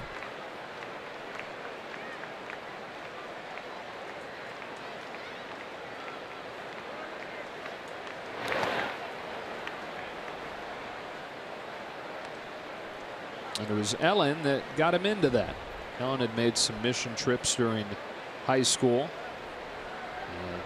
Took Clayton along for the ride. Very eye-opening experience, as you might imagine, for him. But it quickly became a passion of his, too, to help people out. He gets Scope swinging. And a 1-2-3 fifth, or with a home run in the fifth. He pitches around that, and it's 7-2 halfway home.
Dodgers host the Giants. The first 40,000 fans in attendance will receive a Rich Hill bobblehead presented by Security Benefit. For tickets, visit Dodgers.com/promotions. And here is for Tommy Lasorda. It's just shown on the video board.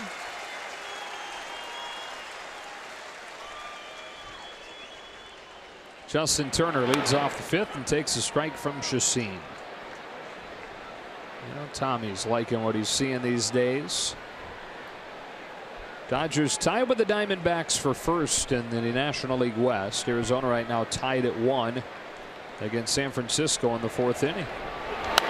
Turner flexes it foul, 0-2. Evan Longoria hit a home run for the Giants. Eduardo Escobar, the new Diamondback, brought home a run with a sac fly. I don't know about you, but I'm ready to see some more Dodger Diamondback games. It's been so long. Yeah, let's get back into the West. Head-to-head, toe-to-toe against the contenders. First up will be the Rockies as far as that goes. Get back into the West next week. Dodgers will make a trip through Oakland, which, by the way, is one of the best teams in baseball. And then 4 games at Coors Field. Backs up and is hit foul, and it stays a 1-2. Next time they see the Diamondbacks, final couple days of August, first couple days of September. And then the final road trip of the year. Final 6 games, 3 in Arizona, 3 in San Francisco.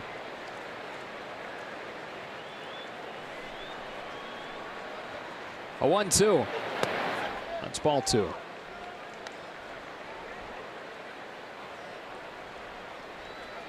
With it all bunched up the way that it is, do you have a, as of August 2nd, scarier team, Colorado or Arizona? I really don't. It's been so long since we watched them play. True. I just kind of see them in highlights and know that Colorado's pitching started to really perform. The offense is solid. I don't know. Let's go see them and see how they're playing, because you know what? We're a completely different team too. I mean, it's almost like, you know, fresh start, fresh rosters as far as the Dodgers are concerned, with some few new guys, new lineup, healthy pitching staff, bullpen finding its way now. So tied for first with a new roster and play the last 2 months. Turner earns the leadoff walk. Yeah, they met so many times over the first month plus of the season. Dodgers and Diamondbacks did. And yes, they're a different team, but you think back to what the Dodgers were dealing with when a lot of those games were going on, with no Justin Turner, with all the injuries in the starting rotation, Kenley Jansen's early struggles. It's a completely different Dodger team that the Diamondbacks are going to see for the final 7 head-to-head meetings. Grandal takes strike 1. Going to be a fun race, though. No question about that. Well, the year started with the Dodgers projecting Justin Turner, Corey Seager, Logan Forsythe, and Cody Bellinger as their infield. Did you think you'd have Manny Machado and Brian Dozier up the middle? And would you think that would happen this late in a team that's in first place and just changes the whole middle infield? Literally. Gets Justin Turner back, has Muncy over at first, and Bellinger going to center.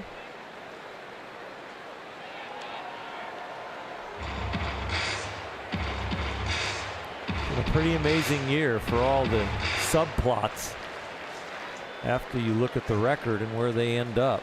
There's going to be a lot of stories to be told.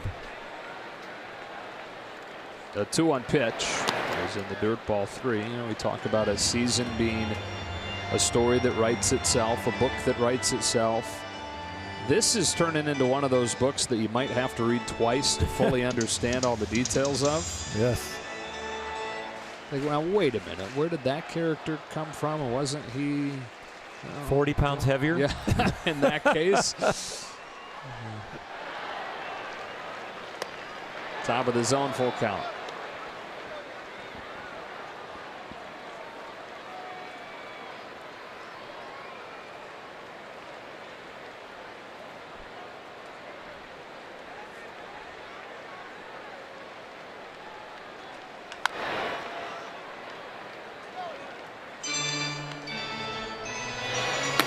Matt Albers, the losing pitcher last night, with a pitch count now at 100 for Jolie Chacin. Count is full on the Yasmani Grandal, who's walked both times up there.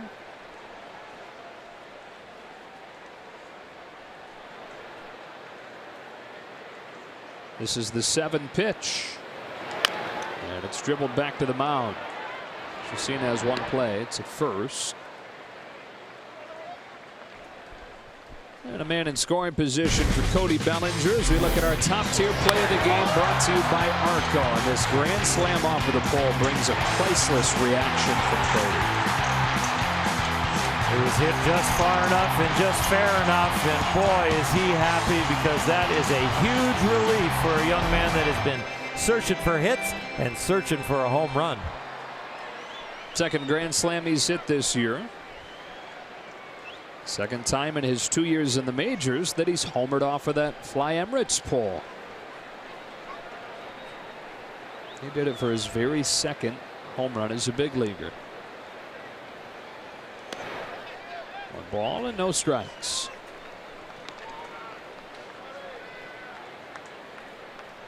And so now, can he build off of it? Is that the one that gets him going?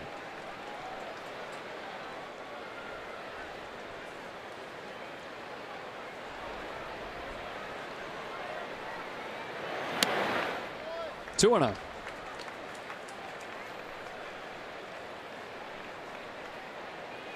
Completely different feeling in the batter's box when you get some results, whether it's a squeaker through the infield or a grand slam.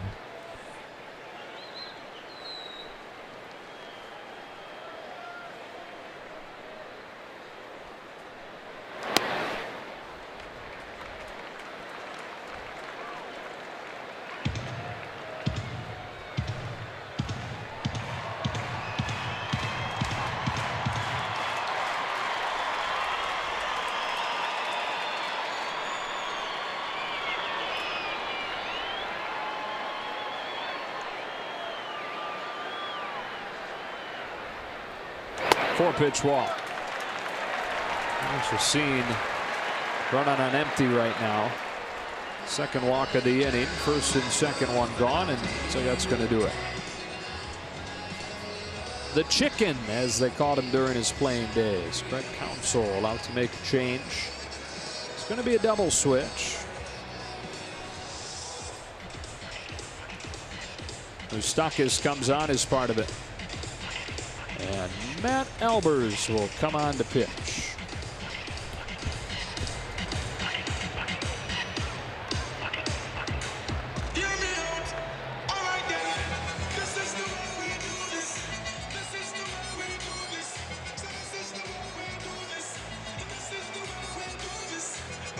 Dodgers.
Training camp with the Cleveland Browns Tuesdays at 10 p.m. Kicking off August 7th on HBO. Back at Dodger Stadium, Jolie Chacin gives up at least 7 runs over 4 1/3. And is responsible for the men at first and second. Who's in, who's out, brought to you by In-N-Out. Matt Albers, who suffered the loss allowing the home run to Grandal, comes on. The walk-off home run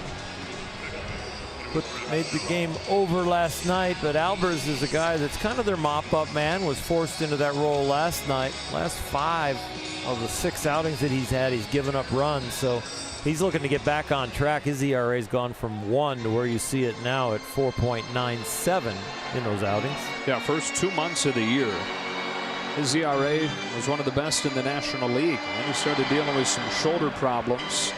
Missed almost 2 months on the DL with that shoulder. And in the 2 games since coming back, he's given up 5 runs and recorded just 1 out. He faces Brian Dozier. Delivers a strike.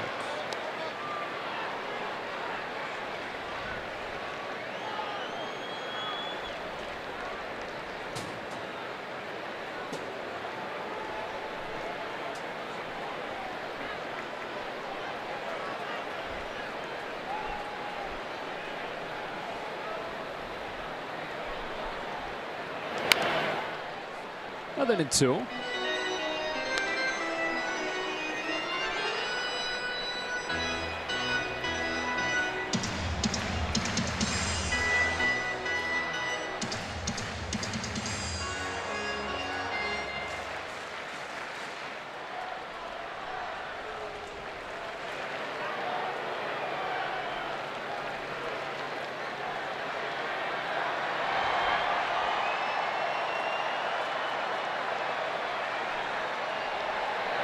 And an 0-2 pitch, a high drive to left field. Brian Dozier, Hollywood arrival.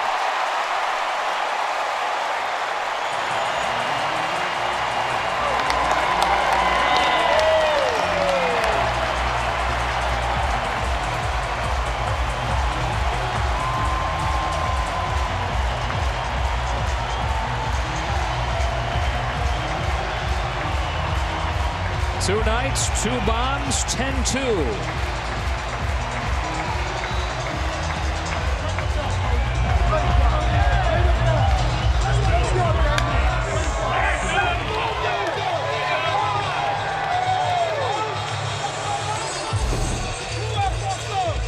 He is known for his power as a second baseman and even more known for his second half power, and he has not disappointed since putting on the blue uniform. He did it on an 0-2 pitch. Ball 1 on Max Muncy. Souvenir? Yes, nice catch.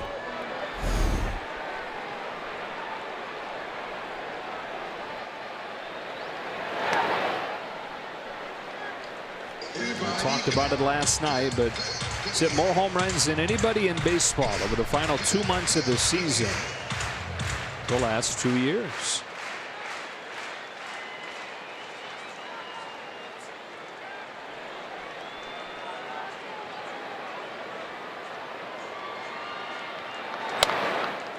Three 3-0 on Muncy. Only other time that he's ever been to Los Angeles was when the Twins came here to play last year. Of course, playing the Angels, but Brian was quick to say that that's not Los Angeles, though. So that's Orange County. That's outside and ball 4. Grandal and Dozier go deep back-to-back in the 5th. Grandal has a walk-off of Albers, and then Dozier goes deep. First battery phase of the next day, they go back-to-back again off the same pitcher. Albers is not doing too well right here. And now the walk. And now Puig.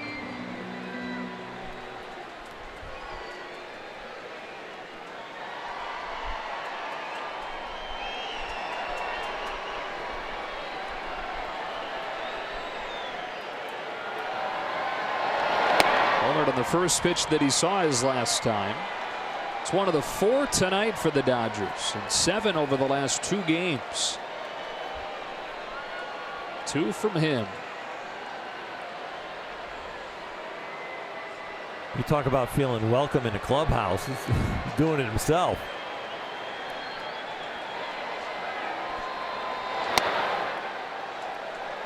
We talk about him going to a bigger market. He's got big market hair. Show hair, they call that.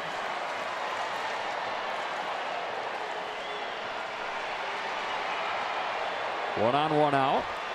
And a 1-1 to Puig.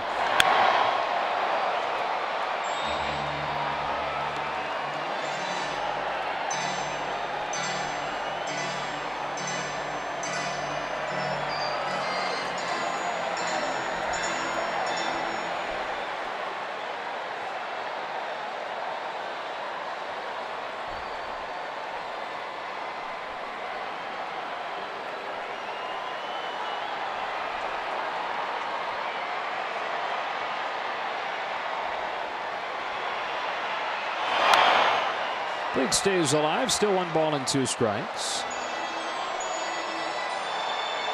Turn back the clock night here. We got the wave going. It's so 80s.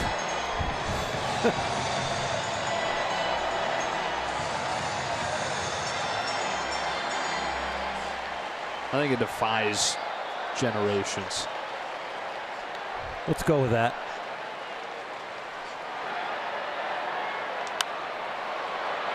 Another foul ball, and still 1-2 on Puig.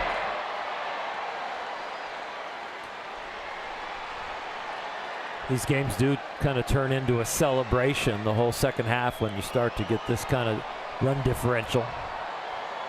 It doesn't feel like that for Clayton Kershaw. I know he's going to go back out there with the eye of the tiger and try and get 3 up, 3 down, move on to the next inning. He loves to go deep in the game. In the back of your mind as a starting pitcher, you try and get the scoreboard out of your mind. Albers gets Puig swinging, 2 out in the 5th.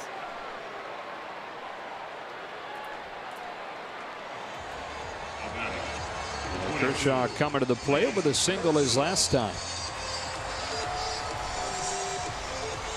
They're kind of doing the same thing they did, Oral, the last time they lost 3 in a row. Remember, they lost 3 in a row end of June going into July, and followed that up with a 4-game winning streak where they averaged 9 runs per game, hit a bunch of home runs. Well, first 3-game losing streak since then ended last night with 6 runs, and they followed it with 10 more tonight.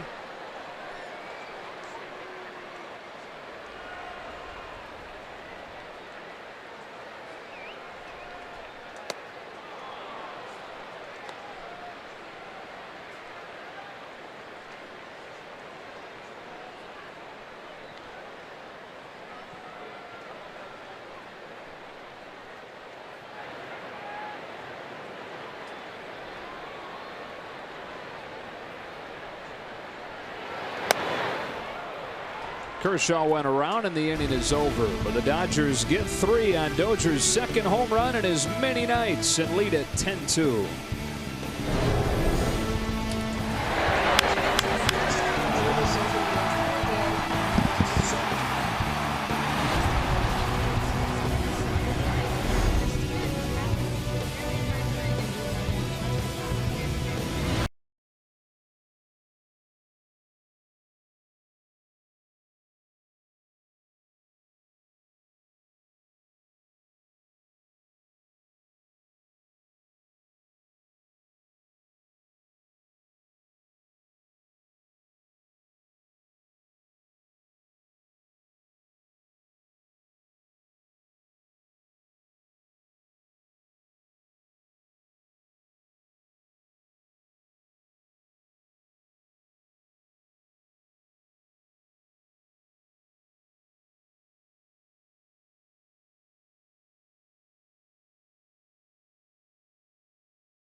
Finish, a bunch of home runs. Finished last night's game with 1. Started tonight's. They've hit 4 total and 7 in the last 2 games. Some worth 1 run, some worth 4 runs, but they will take them any way they can get them, and especially from the newbie, Brian Dozier. The grand slam from Bellinger, solo shot from Puig, and the 3-run home run for Brian Dozier.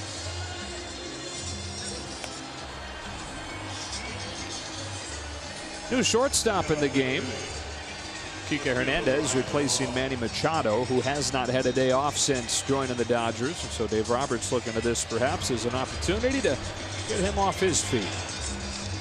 Kershaw back out there at 87 pitches with a 10-2 lead in the 6th.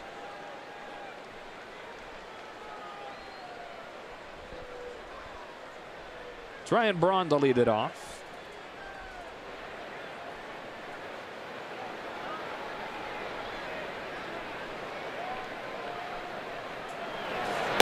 There's strike one.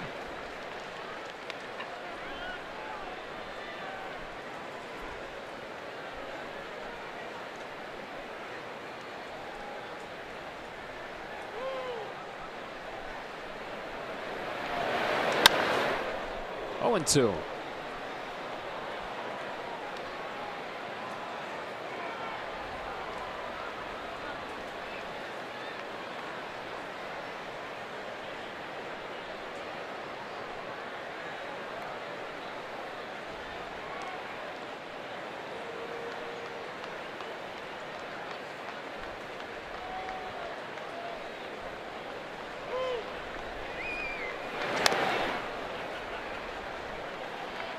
Headline so far is going to be Dodger offense and the home run production, but Clayton Kershaw now, he's putting together a string of some pretty good innings.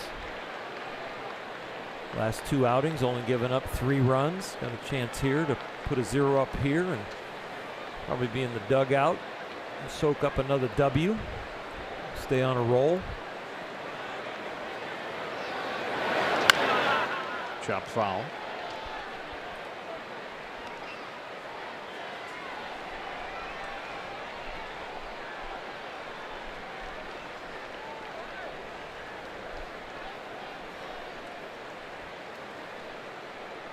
Got 14 strikeouts in his last 12 2/3 innings. No walks in the last outing. Just 1 here tonight, 2 here tonight. Flip to right for Puig, and Braun is the first out of the 6th.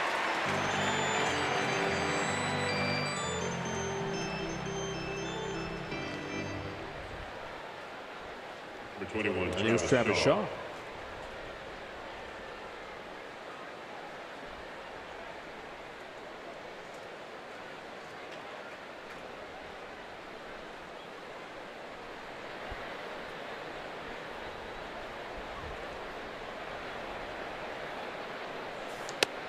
Strike one.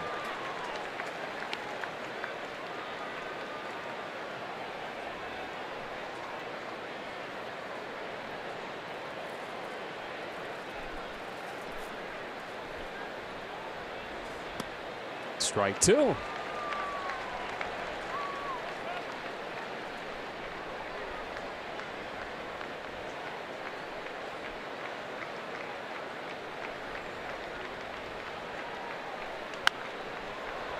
Madison Bumgarner has driven in a run to give the Giants a 2-1 lead. Going to the 5th inning in Arizona. And the players, the managers, the coaches will tell you they don't check scores. Here's some proof that they already do a little bit. Remember the other night there was the delay in the Arizona game because the power went out there the same night that it went out here. Yeah. Next day, Dave Roberts is saying, hey, what was that delay about? The score was the same. It stayed in the same inning in that game for like 15, 20 minutes. Cat's out of the bag, Doc.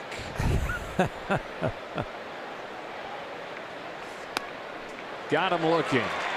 7th K for Kershaw. I watched it every inning, even from the beginning of the season. If we weren't in first, I want to know what that team was doing. If we win, we're going to get closer. If we're on top, are we going to extend our lead, even if it's April? There's a lot of downtime in a 3-hour baseball game sometimes where you can glance around. There's a lot of information, a lot of fun things to see.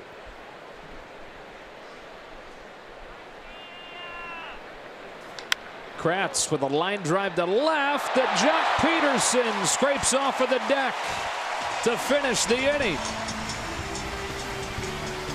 Well, you got to have a good jump. I'm going to probably take a look at that one. Hope he got the leather underneath it.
Listening back to New York.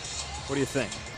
It is very close, and since the call on the field was out, it looks like the ball is coming up. Yep, they got him. Let's go to break again.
Joins his new team in Milwaukee for his Dodgers debut. Plus, Chase Utley says farewell to Philly in his final appearance at Citizens Bank Park.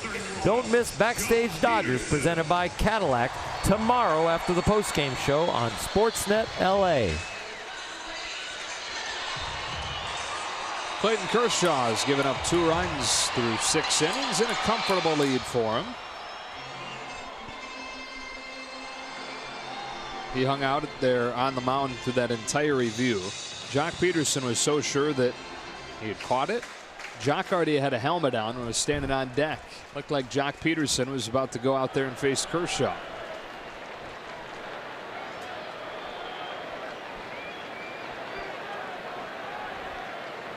Pat Albers delivers. Ball 1. Clayton is one of the first pitchers that I have seen stay out on the mound and actually throw some pitches while they were reviewing in New York.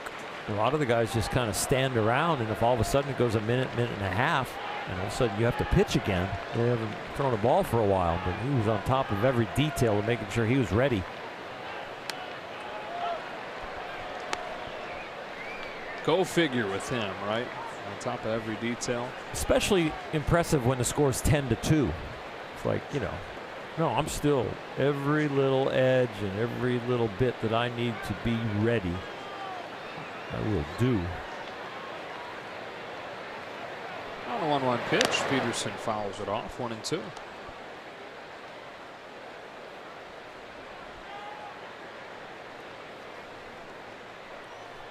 .98 pitches for Clayton, 67 strikes.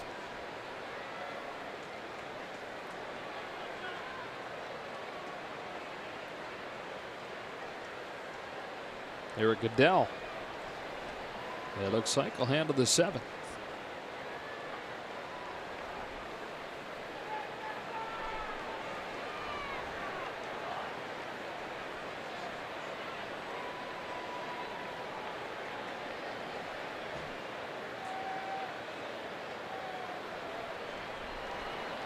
Albers 1-2, and Peterson swings through it for the first out of the 6. Shortstop, number 14, Kike Hernandez. First trip up there tonight for Kike Hernandez, who replaced Manny Machado defensively last inning. Every guy in the Dodger lineup has reached base, including Clayton Kershaw.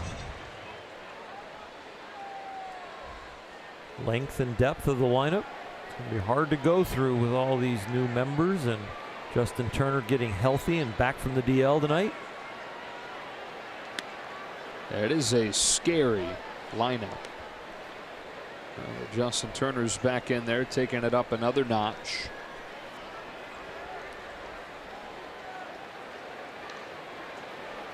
Vegas odds out today have the Dodgers as the favorite to win the National League. It's been one of those things where as the season has gone on, it's looked like there's not one super team in the National League. There are a few good teams or quite a few bad teams, and then a bunch in the middle that think they can contend. Totally different story from the American League, where you've got the big three: Boston, Houston, New York. National League, it's anybody's game. 1-2 on Hernandez.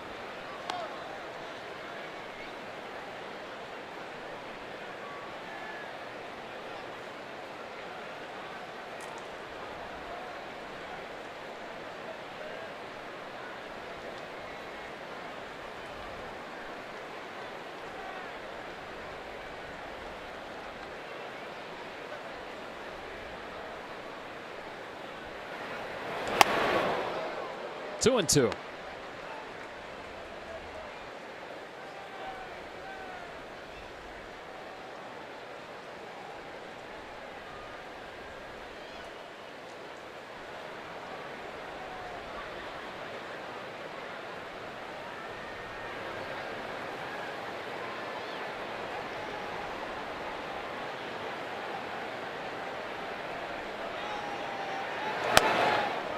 Kratz trying to pull that one back, didn't get home plate umpire Brian Knight to buy it, and Hernandez has worked the count full.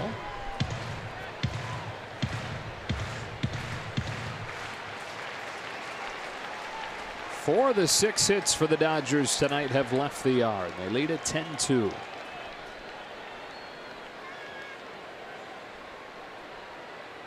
Three-two. Jam shot, right center. That's a hit. Hernandez with a single, his first time up there tonight.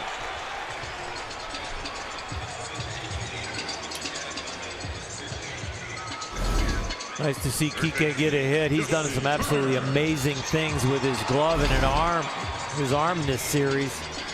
Good to see the bat come to life.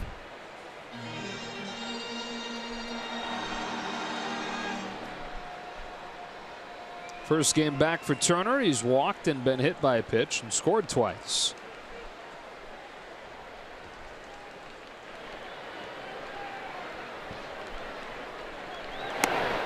Here he takes ball one.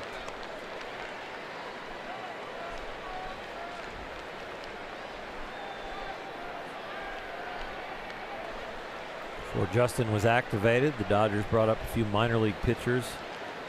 Let him have some simulated at-bats prior to games starting here at the stadium. He was getting 10 to 12 at-bats a day. Kind of build him up.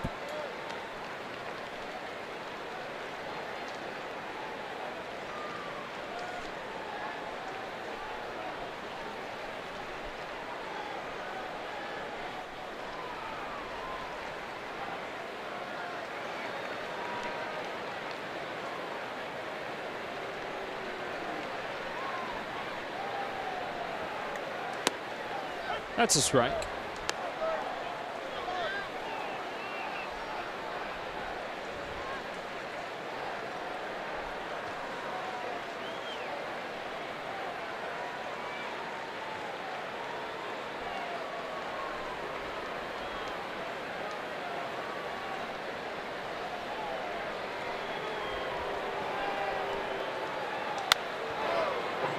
Look out, 2-2.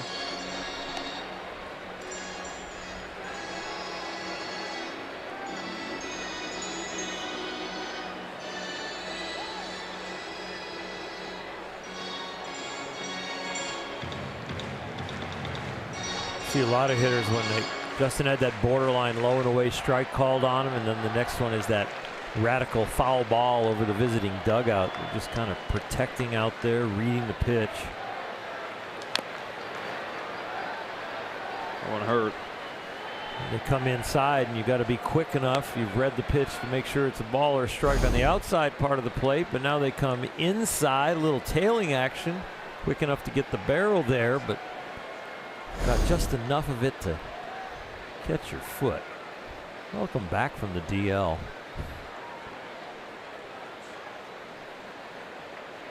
We flinch an awful lot when he's up in the batter's box. Inside fastballs that almost hit his hand again. Balls like that. He wears the shin guard on the left side, and no matter where you put the shin guard, it always misses it.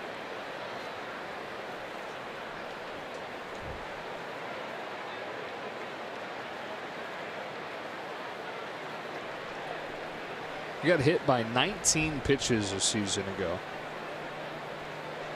Been hit 4 times this year, 5 now tonight. That's what's known as wearing it.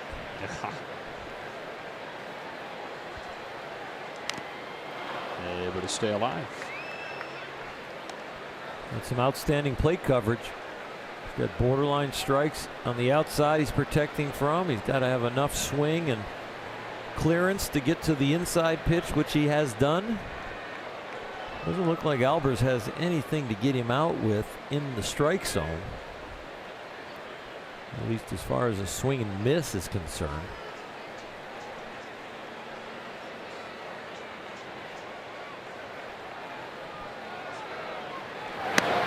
Full count.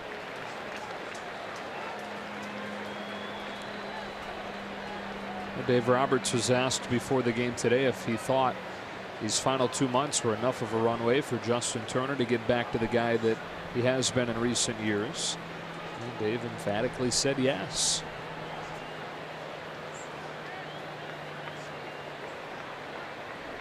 High fly ball to center field. Kane out of room and gone. Welcome back, Justin Turner.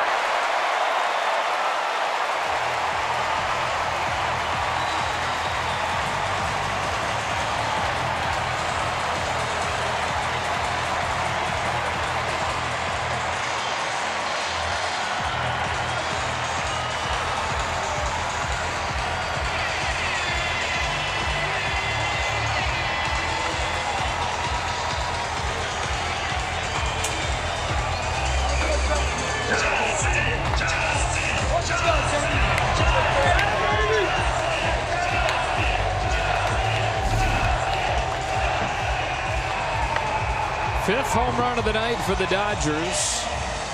The 6th for Turner this year. That ball was crushed to the right of center. I think 2 months left in the season will be enough time for him to come back to be himself. I think that was a really nice prediction by Dave Roberts. Yeah. Another pitching change. Back in a moment. Pitching from Milwaukee, number 54, Taylor Williams.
This is Taylor Williams, 27-year-old, in his first full year in the majors, having a pretty good year on in a 12-2 game.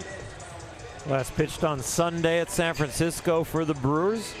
Had a scoreless 7th, but it was a rocky road with 2 hits and a walk.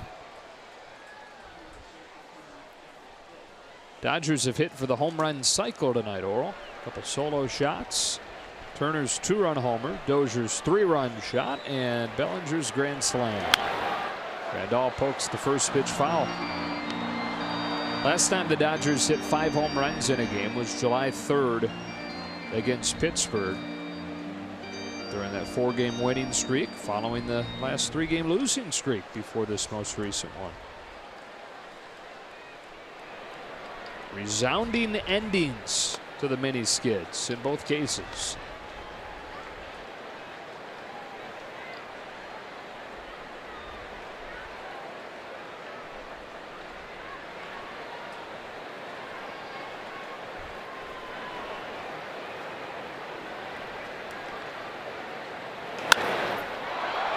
Slicing pop fly to left center field.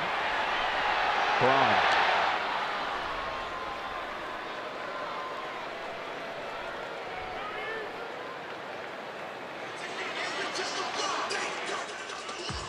Center fielder number 35, Bellinger.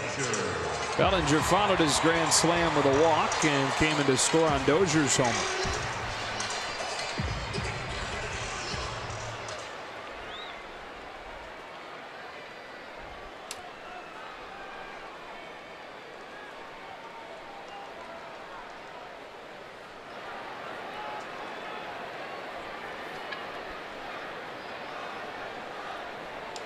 Bellinger to left center field, his second hit of the night. And so after an 0 for 13 slide, he's reached 3 consecutive times. Homer, walk, opposite field single. Second baseman number 6, Ryan. Staying inside the ball. We talked about his batting practice today, how good it was because he was using the center of the field, and even when he was hitting the ball to the right side of the diamond, he was staying inside the ball. And his swing path was in the strike zone for a long time.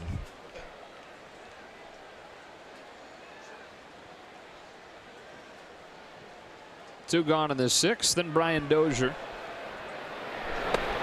pulls his hands in on strike 1. Pretty good start.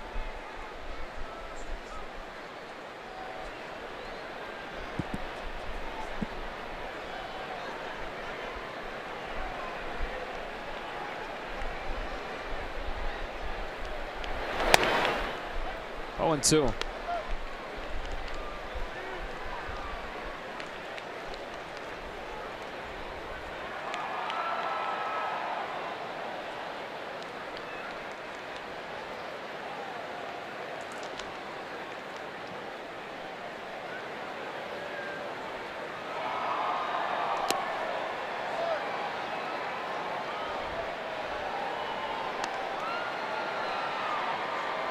Brewers are hoping that Williams can get to the end of this game and protect the rest of the bullpen, but the Dodgers have really kind of pinned it on him last week.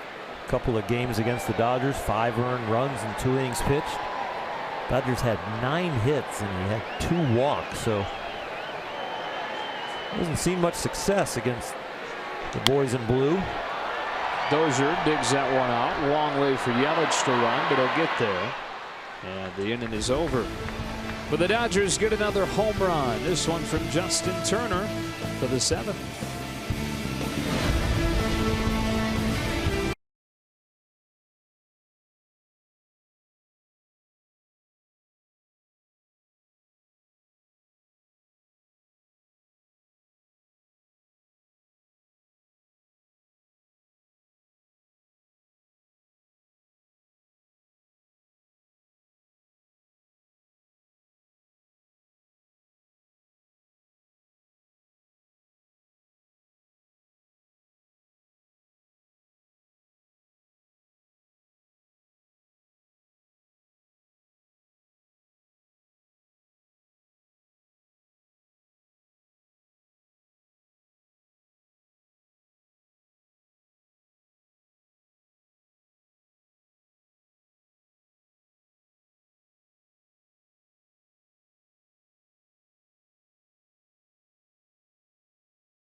What a memorable World Series in 2017. Time now for a look ahead brought to you by Wells Fargo. Of course, the World Series champions, the Houston Astros, coming to town for a 3-game set. This is the series probables for that 3-game series. Friday, it's Justin Verlander against the left-hander Alex Wood, and then Lance McCullers Jr. against Kenta Maeda. On Sunday, it's Garrett Cole versus that guy, Walker Buehler. Of course, we expect a sellout crowd here at Dodger Stadium for all 3 games. Of course, the guys hoping that they can flip the script a little bit against the defending World Series champs. What a World Series that was. Of course, a little bit of a bitter taste in the mouth of the Dodgers fans, guys. Goodell flames a strike in there on Orlando Arcia. It'll be a fun weekend. Starting tomorrow night. It's going to stir some old emotions. Many of them bad. Bad taste in the mouth, bad finishing taste, Alana mentioned.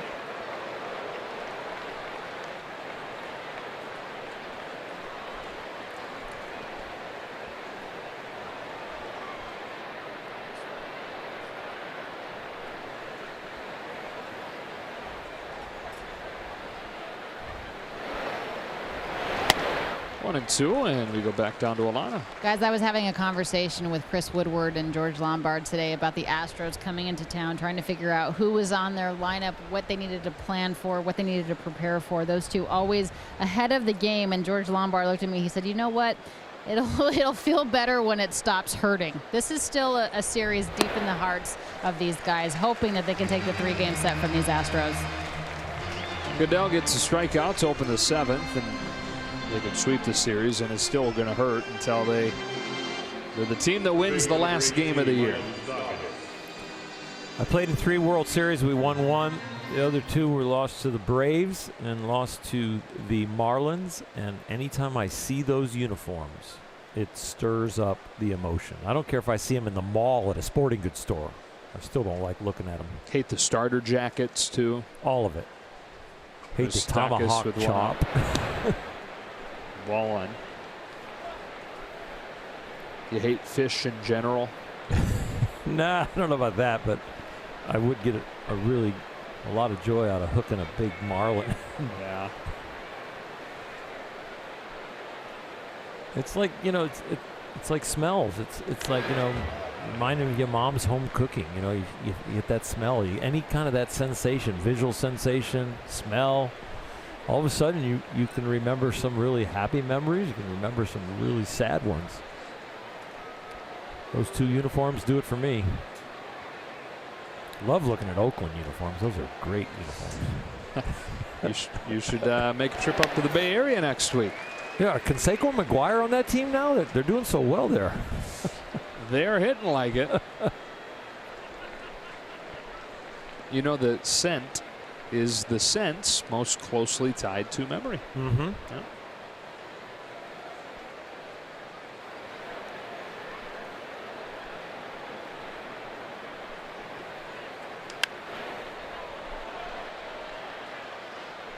Any others in particular, like champagne? Does that bring back anything? Yeah, from the World Championships. Yeah, it's kind of one of those things where until you smell it, yeah, you don't. How it stings in your eyes. Huh. If something was stinging in your eyes, you can remember like the celebrations.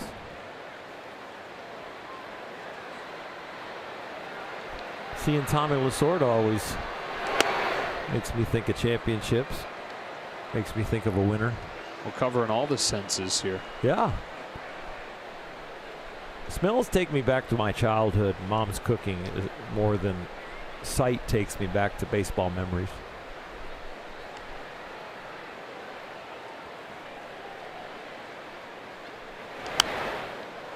I was one of those guys that, you know, I studied a lot about the game and the scouting reports and what we had available then, but a lot of times I couldn't remember an outing pitch for pitch of how I got somebody out or how he got the hit until he got in the batter's box in front of me. And then it would kind of all come back to me, the different at-bats and seeing the holes.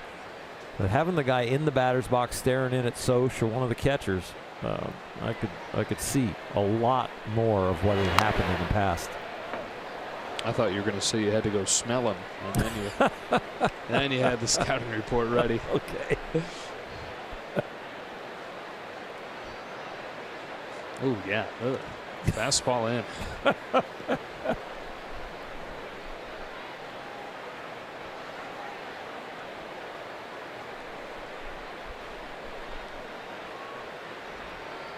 Goodell to Moustakas, another 2-2, and another ground ball foul.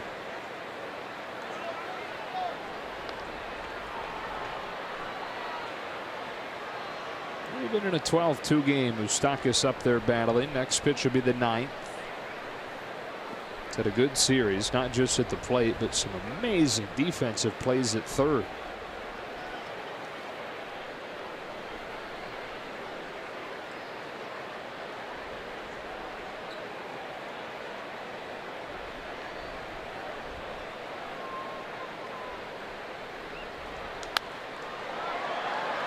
Will this one stay in play? It will.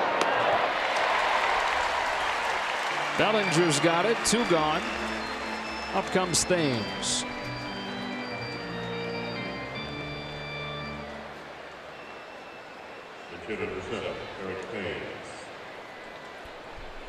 Milwaukee just wants to get on the plane, get home, and play Colorado.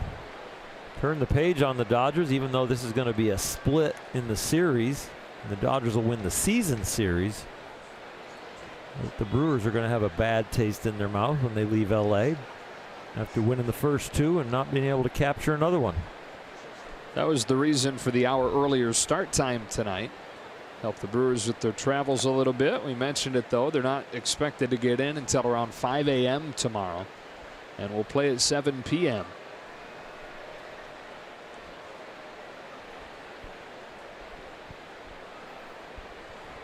And a big series. A couple teams that have their sights set on the division, but could be battling for wild card positioning too. 2-0 on Thames.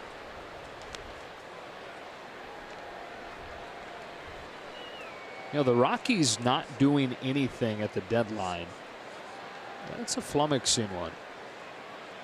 Sunwano, their only addition. Well, they've been the best team in baseball over the last month, and a lot of times you like to think that a good run up to the All-Star break means that the front office is going to go out and give you some help, but not in this case. And again, deals can still get done, but they've got to clear waivers. The Astros had a similar story last year where they didn't do much leading up to July 31st, but got Verlander through before September 1st. 2-out walk for Thames.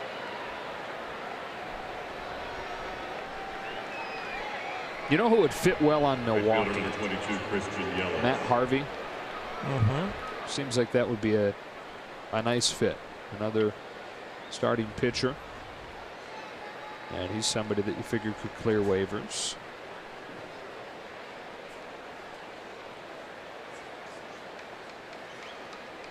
He's pitched decently well for Cincinnati. Find somebody who can give them a solid 6 innings with their bullpen, they could have a really good shot of winning. That's foul. Even though it's foul, Belly flashing the leather down there. That was a nice play. A little spring in his step after the grand slam. Showing his range at first that he also has in center field. It's a beautiful game, even at 12-2, the great abilities that you get to see on display here. Sit back, relax, don't worry about if they're going to win or lose. Just watch how good these guys are.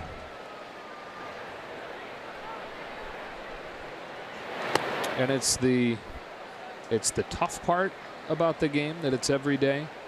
But isn't it also the beautiful part that it's the gift that keeps giving? Every day you wake up in the summer, from April through, in the Dodgers case, October, sometimes even into November. It's always there for you. 1-2. Like a good friend. I always enjoyed the baseball schedule. I mean, people would say, you know, can't you wait till the offseason? It's like, I just like the schedule. I just like knowing where I was supposed to be, that somebody was telling me where to be, that I had a workout to get through, that I had a routine to my day and when I needed to sleep and eat. it was comforting to have that. And then 4 out of 5 days have the best seat in the house, sitting there on the bench next to my teammates, cheering them on. That 5th day, having the pressure to go out and perform.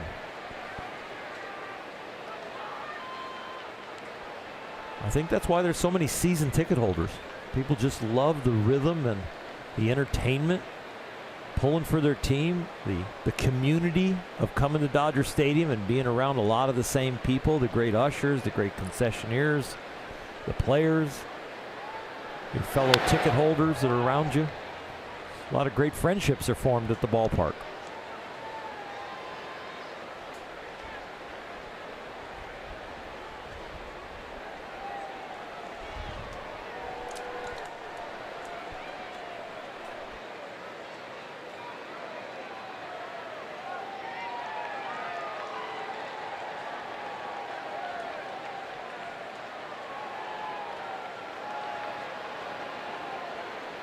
Comes a 2-2 to Christian Yelich. Chopper off a diving glove of Dozier. Christian Yelich against the Dodgers this year, 12 for 25. Half of those hits extra bases. 24, Jesus Aguilar. He and Lorenzo Cain, the Dodgers are going to be glad, are going to be leaving town. Without them, I think the Dodgers win this series. Between Cain getting hits and robbing home runs and Yelich, I'll tell you what, the way he's swinging the bat, he could hit anybody right now. 2 on 2 out, Jesus Aguilar.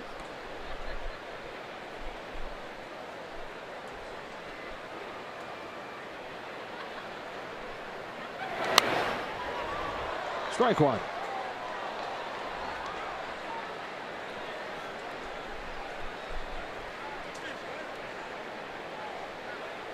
Still 2-1 in Phoenix. Giants over the D-backs. That game in the 7th now. Rockies already lost today, 3-2 to St. Louis.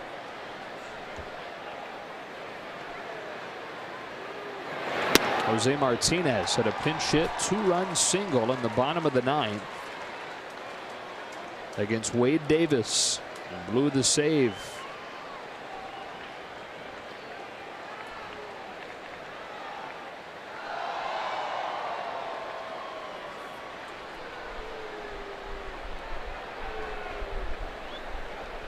Goodell deals 0-2. Just misses out.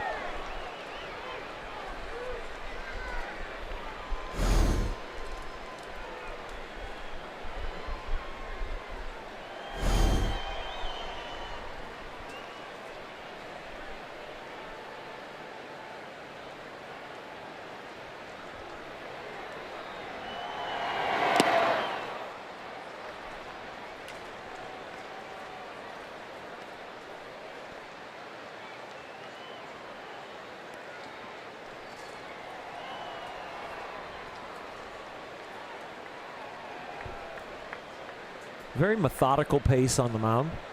Very detailed in the setup of where he places his spikes. And yeah, there's the bounce, kind of looks in for the sign. But the rhythm that he takes in getting prepared gives him a rhythm to his delivery. Aguilar crushes a ball down the line and gone. 3-run home run for Jesus Aguilar, 26th of the year.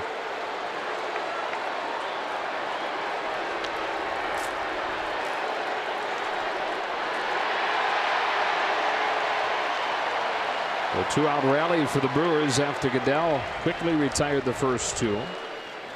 And it's 12-5. He's missed with a few breaking balls up, and I think this is a split finger they want down. It slips out.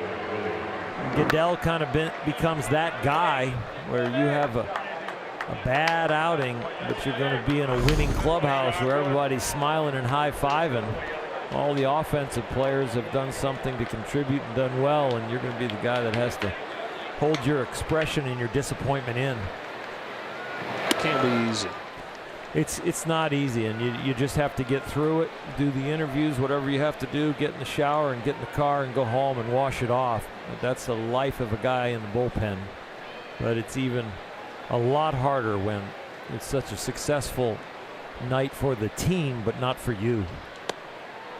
Ball on a strike on Taylor Williams, reliever, hitting. Stay in and gobble up as many innings as you can.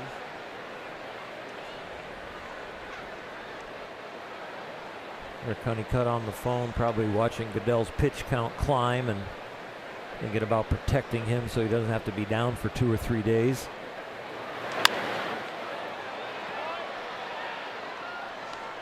There's going to be a lot of competition for the bullpen jobs as we get into September and then project into October. Especially when you consider 1 or 2 of those jobs are going to go to guys that had been starters. Really bottlenecks who's down there right now and who's going to get into the postseason roster. And first and foremost, we got to get there, and that's what the Dodgers will talk about, but it's in the back of everyone's mind as far as the competition for roster spots to be part of a special team. It's Baez warming.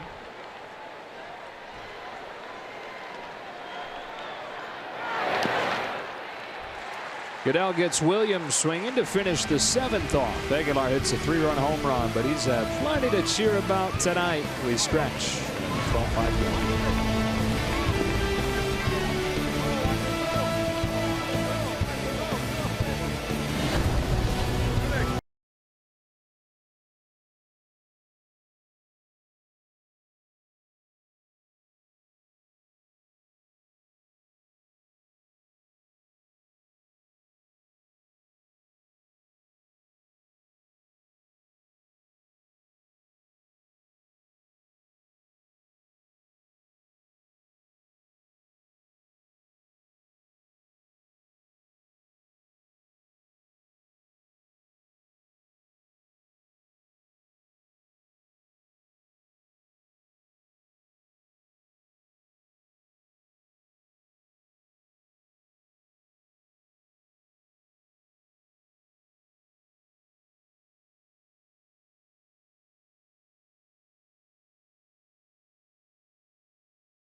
Their very own Junior Dodgers backpack, courtesy of Haichu.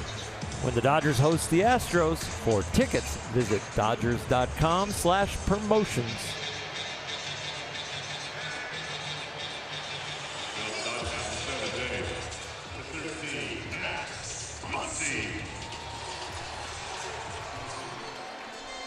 Max Muncy coming up, trying to get out of his slump.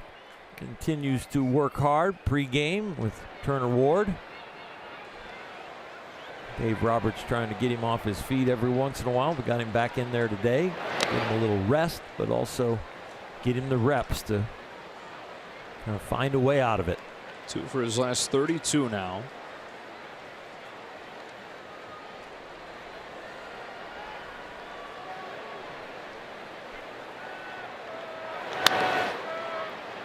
Off of the hands and foul, 1-1.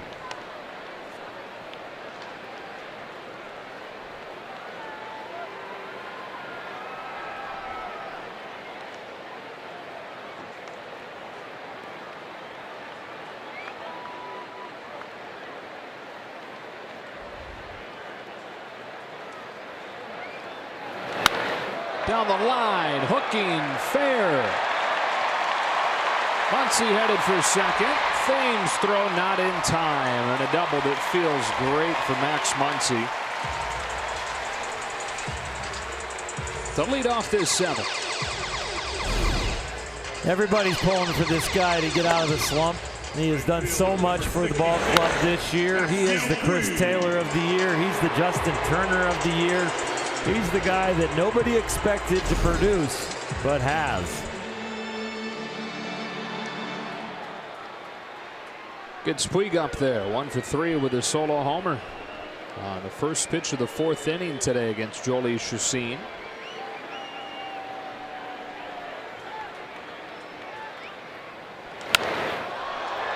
Off the end of the bat, Thames out of room. Nice catch.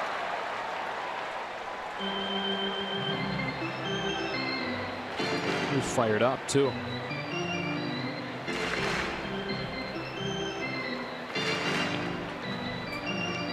Catcher's glove. Or first baseman's glove. Hold up the glove. I don't want to see the ball.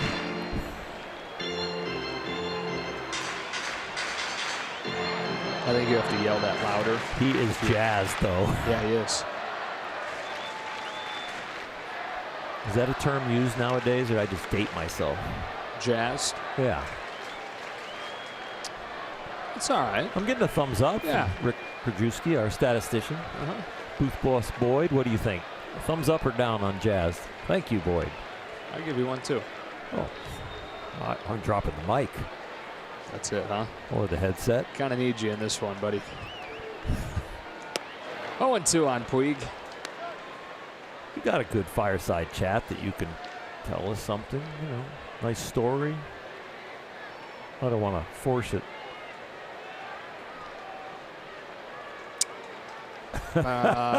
You're like, nah, not right now.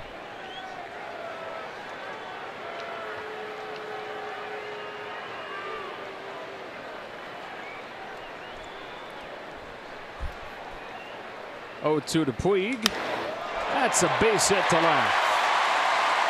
We'll send Muncy. Puig sent it for second. And the Dodgers lead it 13-5. And Puig pointing out somebody's got to cover third.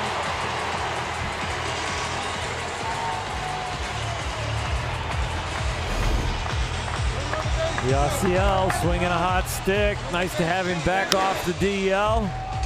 And boy, he got just enough of that one elevated. Muncy, nice job reading the height of that ball, that it was going to fall in and breaking right away. And Yasiel reading the throw and then helping the Brewers with defensive positioning. Yeah, it was pretty funny. Excitedly pointed to third. Chris Taylor bats. Nobody out in the 7th. Dodgers up 13-5. Strike one.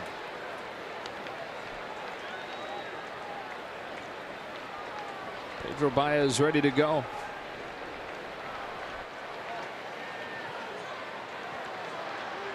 Every starting position player for the Dodgers tonight has scored a run.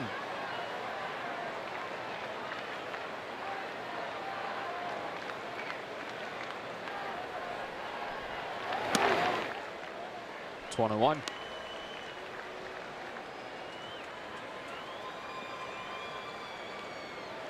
Taylor Williams from Vancouver, Washington originally. He's our second Kent State Golden Flash in this game. Travis Shaw, who's playing second base behind him right now, also out of Kent State.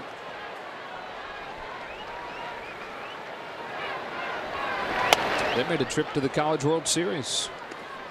Out of the Mid-American Conference. Wow. Maction, baby. That is a accomplishment as far as a rarity coming out of there. You didn't take Bowling Green, huh?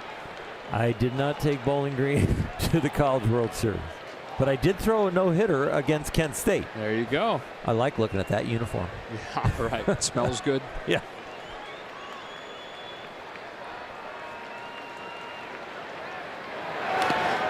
Two and two. We have a position player pitching alert. Hernan Perez, who threw against the Dodgers, dominated, is looming.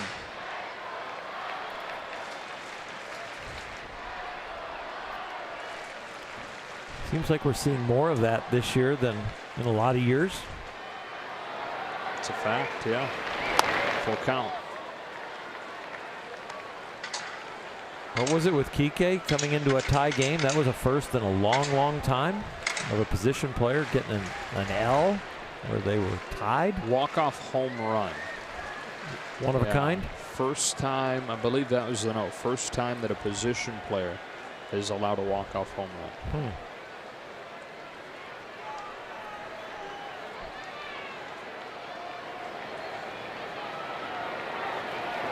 Taylor walks. You know, when that happens in your home ballpark, the fans have a bigger reaction and bigger smiles. It happens in the visiting park. Sometimes the fans here don't even know that it's a position player on the mound. They just think, how did this guy get to the big leagues? I can throw that hard. Yeah. He doesn't even have a breaking ball. He doesn't even have a fastball.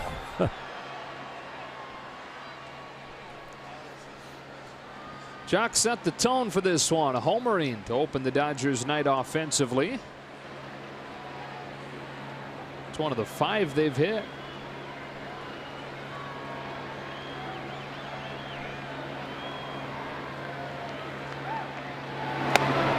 Oh, and 1.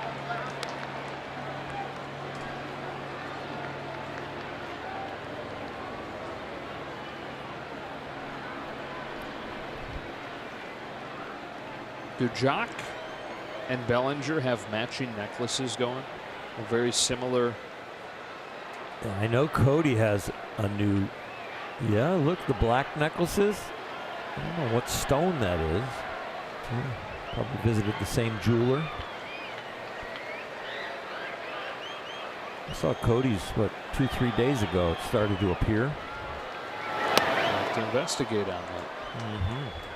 1 ball, 1 strike. Inquiring minds want to know.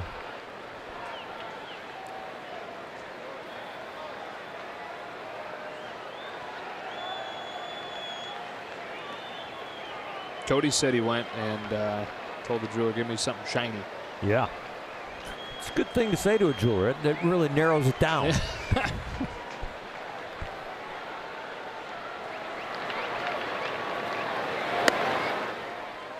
What are you thinking about getting your girlfriend for her birthday? Something shiny.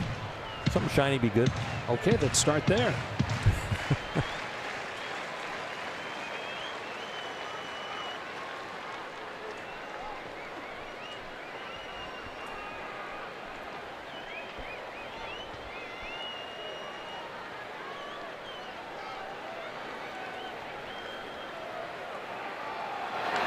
Peterson down the line, his second tonight. The 6th for the squad.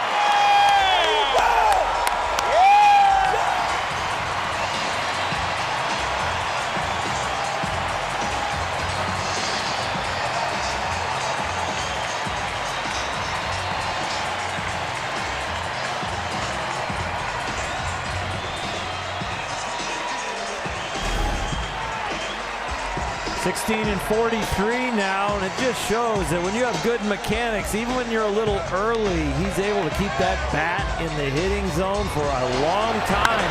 Just a little bit of extra extension where that bat stays on plane and drives this ball out of here. It is quite a night for the Dodger offense.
faced the Dodgers for the second time this year. He pitched during the final game of the series in Milwaukee.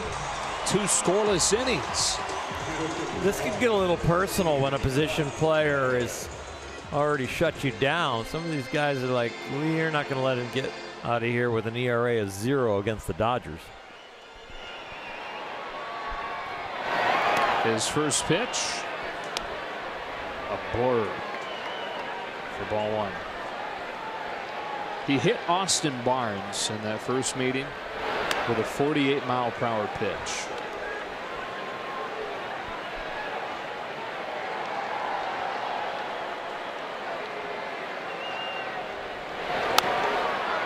And the guy that he's facing to start it is the lone Dodger position player to pitch this year. You can change speeds up to, what, mid-80s after lobbing it in like that? He's taking the Kike Hernandez approach, and that is don't hurt himself. That was advice from Chase Utley.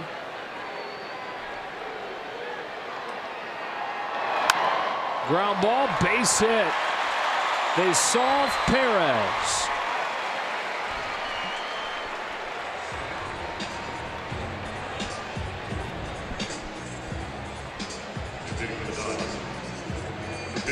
It's almost like the pitches you would see in a home run hitting contest, but just a little farther back from the pitching plate.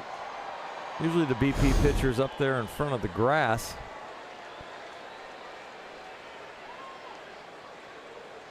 And here is Barnes. Still has a bruise.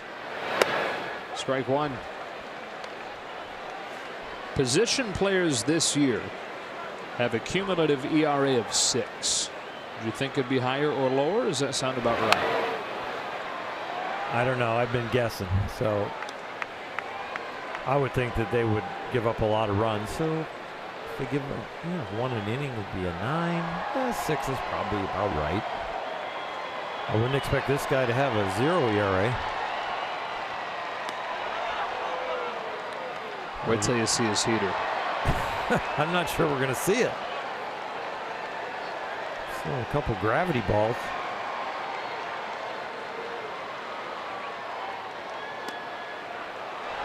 Got him looking.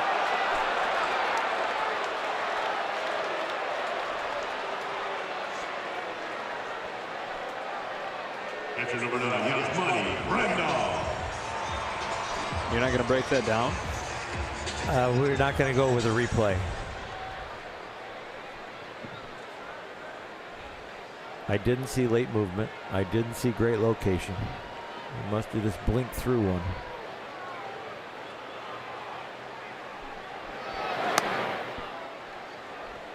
You've got to open up the strike zone a little bit right there. Oh, come on, Mr. Knight. That's got to be a strike. That's a little too much integrity. Grandal hits a fly ball to right center field. Eric Thames off the wall. Hernandez the third. Grandal to second. If they rule that a hit, that's going to be tough on Perez's ERA. Now, Asmani wants a hit. Dodger fans want a hit.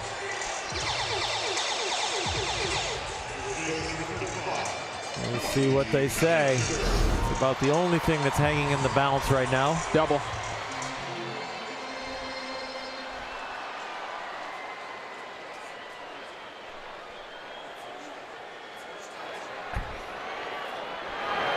Ball 1 to Cody Bellinger.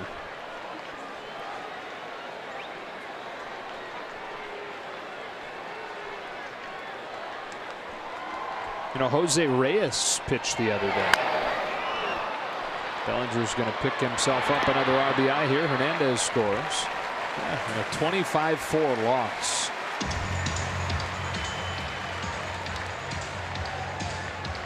Already a record for the most position players in a single season.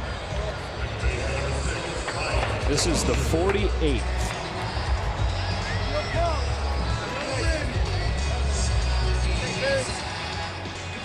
Dozier to hit in a 17-5 game with 2 gone in the 7th. Would it be some if he goes deep? Yeah. I mean, the way he's swinging it right now, it's not out of the realm of possibility of him just taking a 58-mile-an-hour little dewdrop over the plate and put a good swing on it.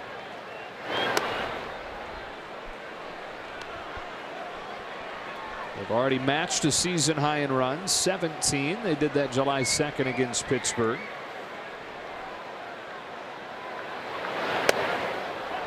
Two and one.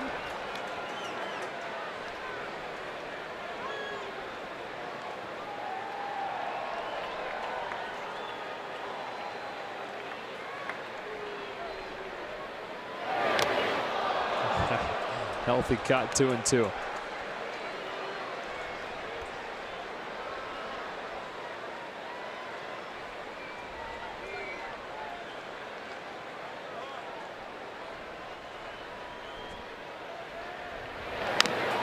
And the whole thought is really position players are the new mop-up men. There's no such thing as the guy that comes in with a 7 ERA and sticks on the roster for the whole season and just eats up innings. Every roster spot's so important in this day and age. Why waste one of your 25 on that when you can have position players do the mopping up? That's a good point, and it is something that they're looking at more and more. The value of having that guy mop up in a game that's so out of whack that you don't have him for tomorrow. Fair ball for Dozier. Season high, 18 runs for the Dodgers. Dozier's driven in 4 of them. How can they not have a guy guarding the line when the guy's throwing 58 miles an hour? That's a good question. I'm not sure he's going to pull it. You got to be standing on the line. He waits as long as he possibly can and finds a way to squeeze it by Moustakas. This inning started with a double from Muncy, and he's up there again.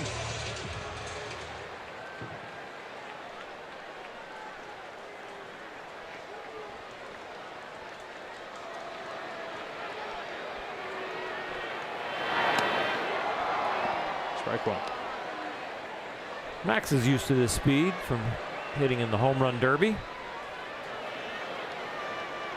Santurno Ward can't throw hard. Fly to left center field. Nobody's there. What in the world? Ryan Braun played the ball like it was going to be caught by a center fielder.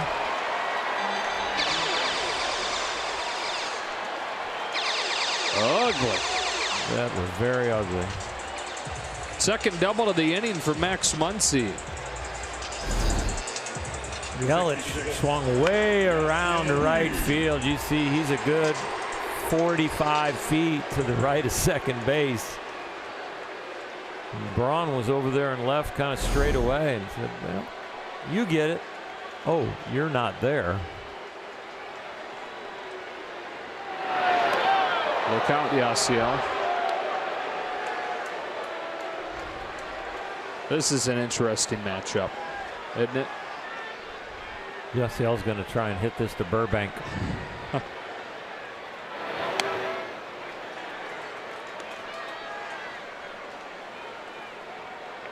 Dodgers had 18 runs in their previous 6 games combined. 18 previous 6, 19 tonight.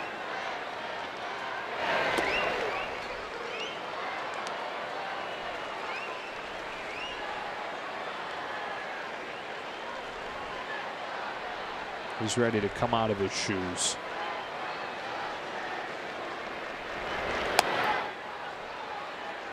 Turner Ward's thinking, I am not taking a kiss if he gets a hit off of this guy. Nope. That ain't, it's a done, doesn't count. Nope.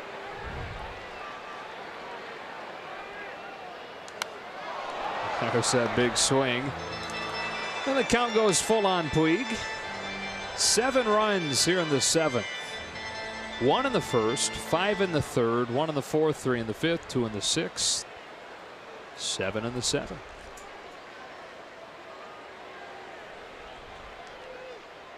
Sidearm. Fly ball right center field. That is gone. second of the night for Yasiel Puig. 21 for the Dodgers.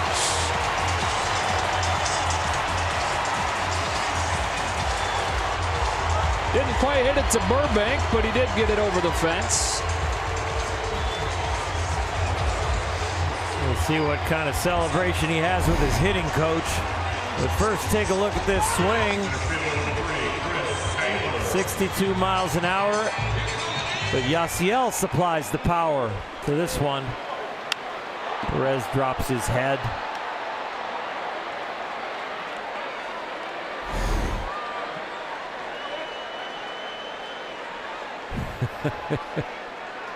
Chris Taylor behind 0-2.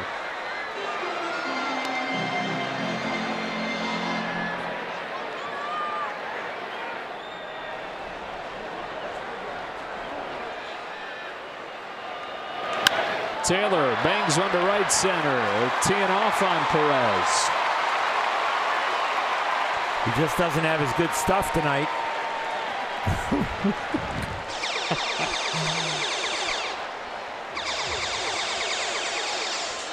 And look, I mean, the game's out of hand as it is.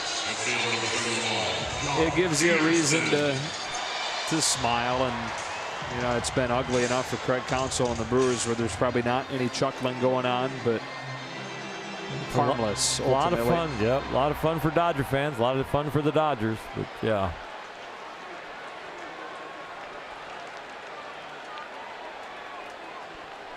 Jock Peterson is the 13th man to bat in this inning. He has a 3-run home run in this inning. He has 2 home runs tonight. Why stop now? This is where you need to weight statistics. This is going to skew the Dodger statistics on finesse pitchers. Yeah, it will. You're right.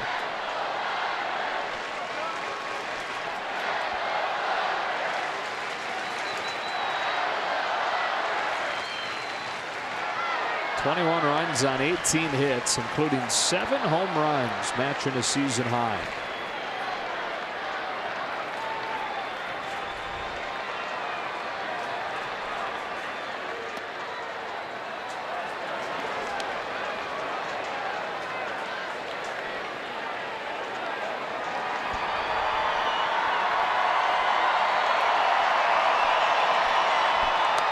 Full count.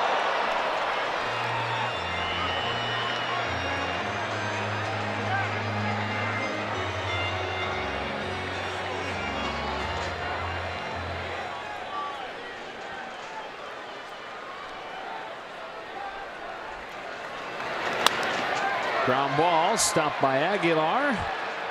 And that's something that Perez knows exactly how to do, field and throw. A 9-run inning for the Dodgers, 21-5.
Sportsnet. Dodgers presented by your Southern California Ford dealers. All right, thanks, Joe. The Dodgers with 3 touchdowns tonight. They've hit for the home run cycle, a solo shot, 2-run shot, 3-run shot, and a grand slam, 7 home runs in all. They are going Oprah on them. You get a home run. You get a home run. Everybody hits a home run. Joe, we'll see you guys after the game. This is fun. All right, guys. Pedro Baez on to pitch the 8th. Restore order on that mound.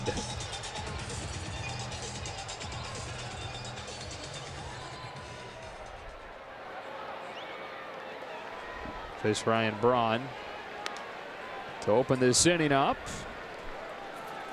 We talked earlier a little bit about Craig Counsell. Played a decade and a half in the majors. That included actually a handful of games with the Dodgers in the late 90s. Now in his 4th year as the manager.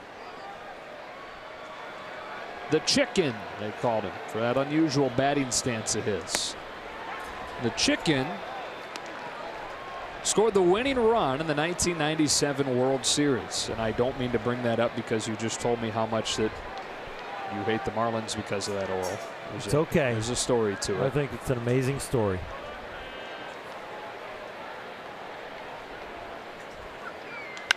Braun to center.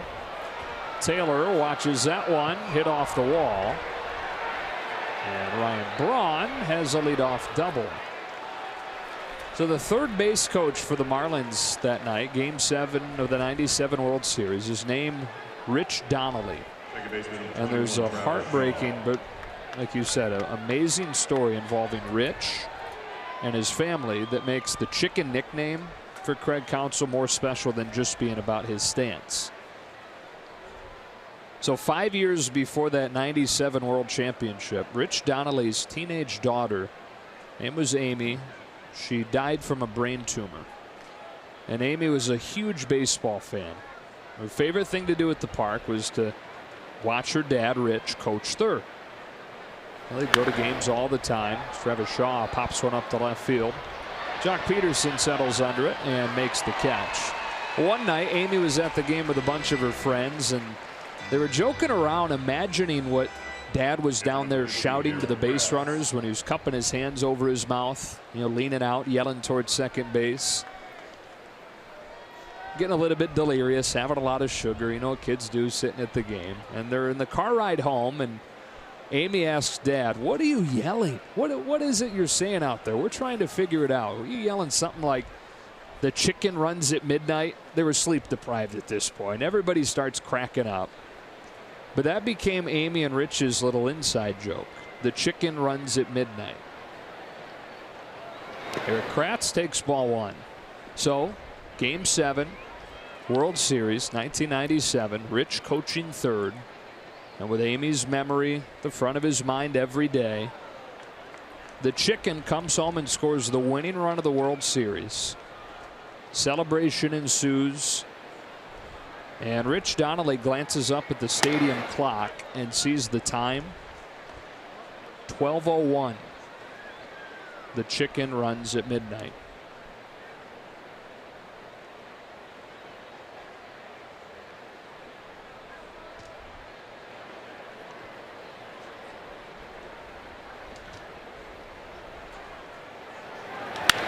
Kratz with a fly ball to left center field. Chris Taylor for out number 2.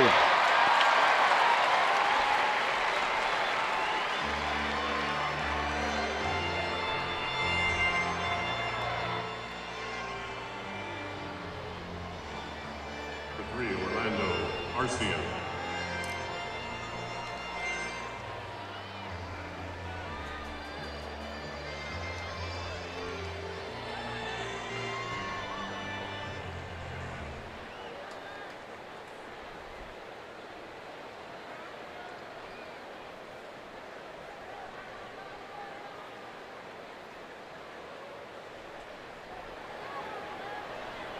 Baez to Arcia. He fouls it off, 0-1.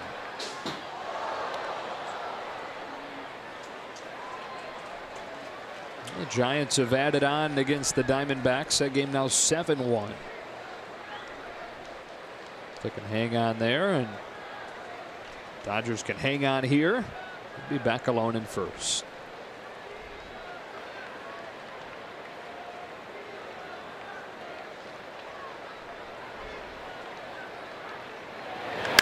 Arcia corks one, but foul.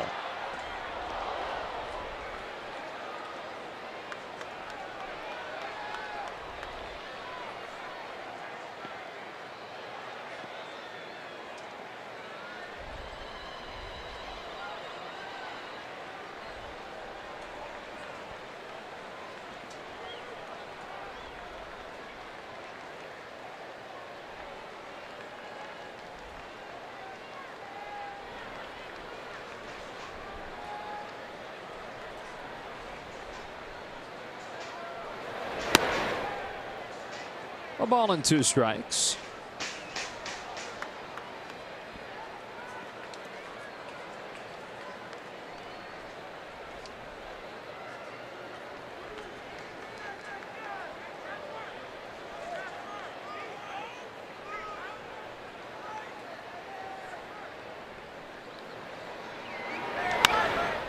Flips it to short right. Bellinger's out there to make the catch with Dozier, or with Barnes sprinting right behind him. And the inning is over to the bottom of the 8th. 21-5.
Started this game as the catcher, and now he's on the mound delivering ball 1 to Kike Hernandez. Third game he's pitched in. He's actually done it a couple of times throughout his career prior. 38 years old, Eric Kratz. Perez is in center now.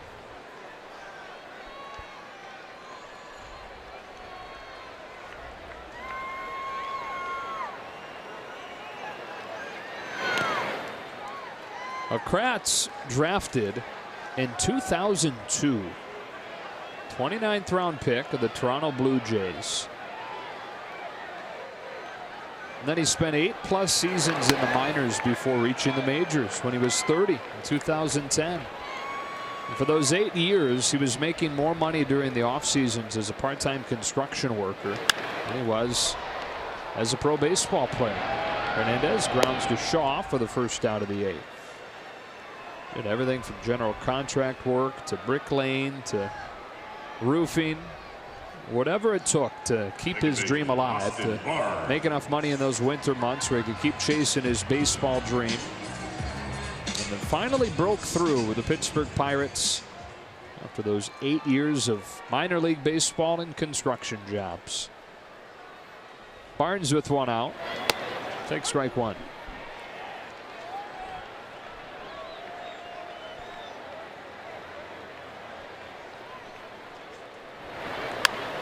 Fly ball left center. Braun settles to this one. 2 gone. Time for the Herradura Tequila pitching preview. It's Justin Verlander for the Astros and Alex Wood for the Dodgers tomorrow night. Alex Wood's throwing the ball very well. Pitched against his old team, the Atlanta Braves, in his last outing. Only gave up a hit, so he's looking to continue the hot streak of very good left-handed starters that have been going for the Dodgers.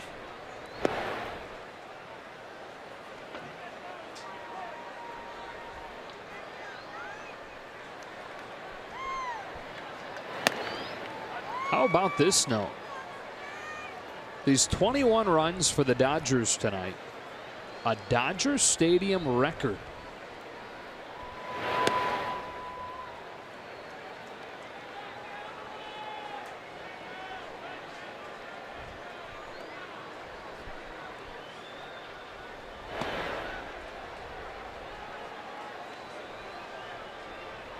Started playing here in 1962. 21 runs. A stadium record in front of 45,087 tonight. Franchise record since moving to LA is 22. They will fall short of that tonight, barring a 16-run rally in the ninth inning for the Brewers that forces the Dodgers to come up to bat again.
By Lexus.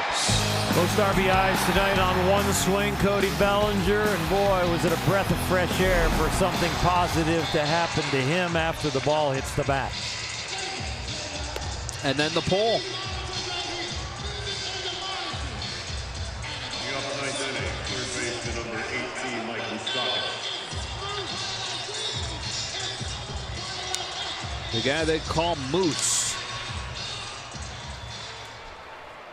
will make his Miller Park debut tomorrow night. So will Jonathan Scope.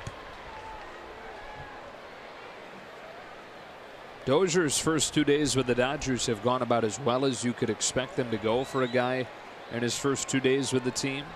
It's the opposite end of the spectrum so far for Scope. 0 for his first 8 with 6 strikeouts and an error.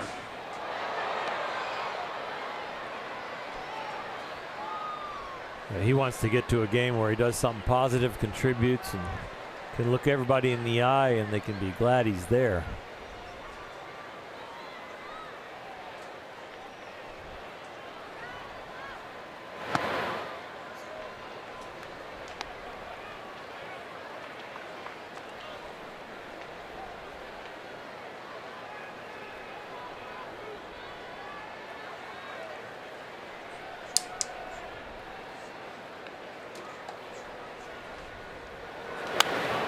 One and two.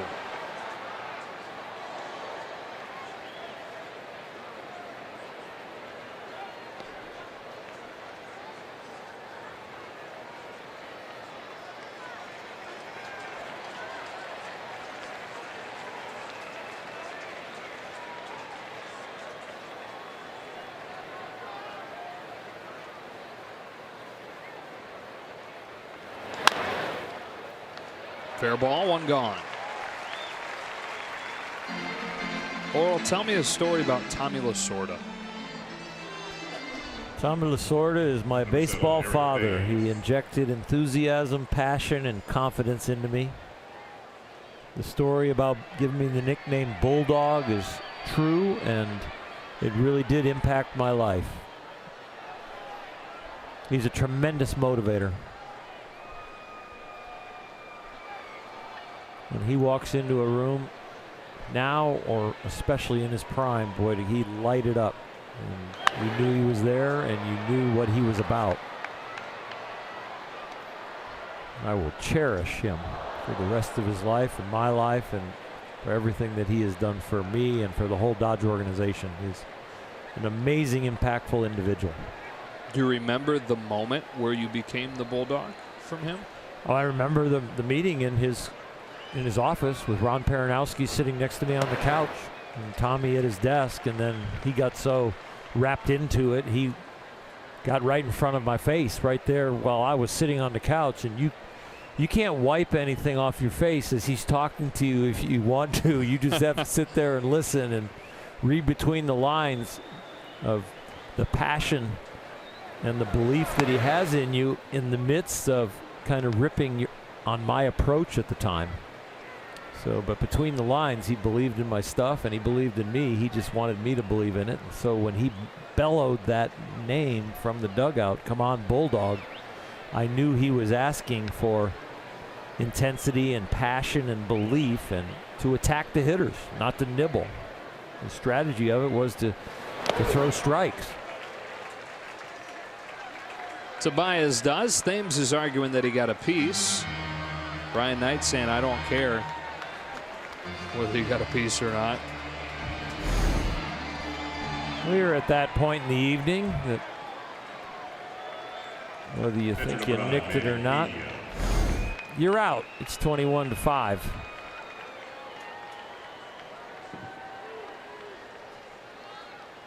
Never listening to your music again, Thames says to Brian Knight. So that was a... Oh, it's still not him. Still Okay. not the same guy. Manny Pena. 2 gone, 9th inning. Dodgers Stadium record 21 runs tonight.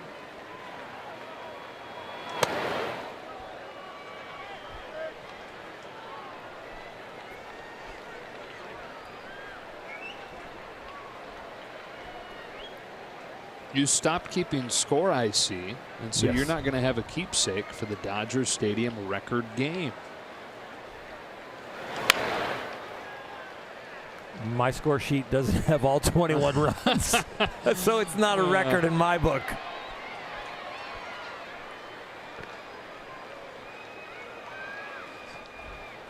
How many did they score tonight for you? I think I stopped at, what was the 9th spot in the 7th, so 12. It's not a bad game.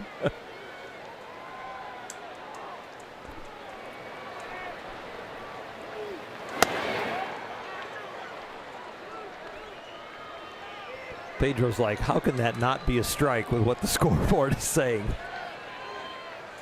He's saying Thames just hit it foul and you called him out on strike 3.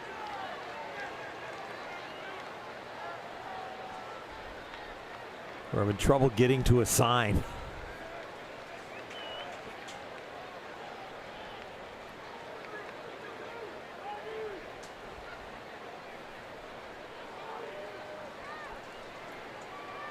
A 2-1.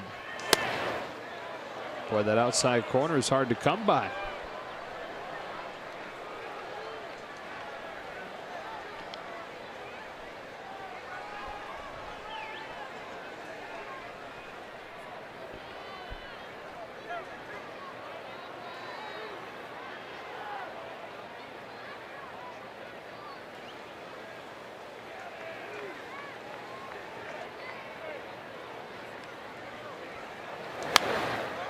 Three and 2.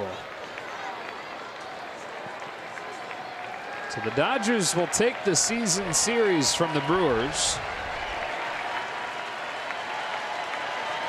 They'll move to 12 games above 500, back into first place by themselves in the West. and tee it up for a World Series rematch tomorrow night.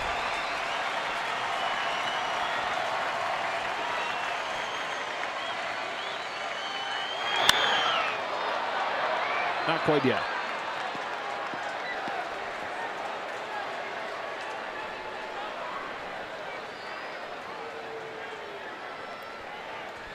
This is one of those at-bats where you don't want to be that guy again.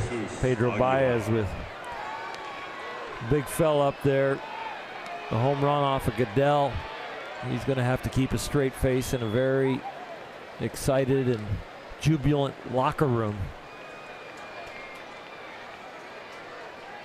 Aguilar is a big fella, and he's not going to give in to the scoreboard. He's going to attack you right here.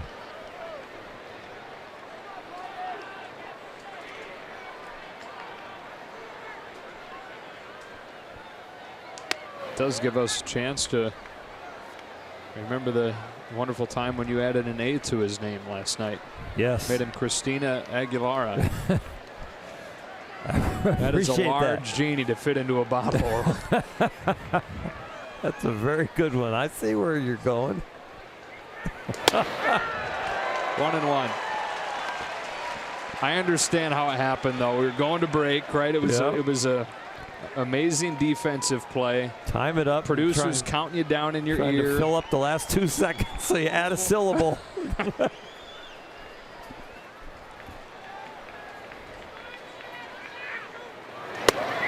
ball and 2 strikes. Getting no support from the second row here in our booth from Rick and booth boss Boyd. They left at the same time you stopped keeping score. These people haven't left, and they've gotten to see a very nice Dodger victory, but they're looking for that last out. Baez trying to give it to him.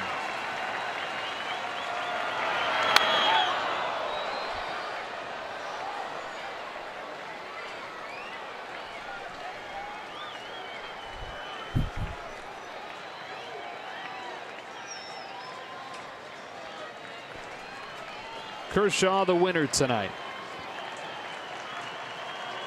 2 runs over 6 for him.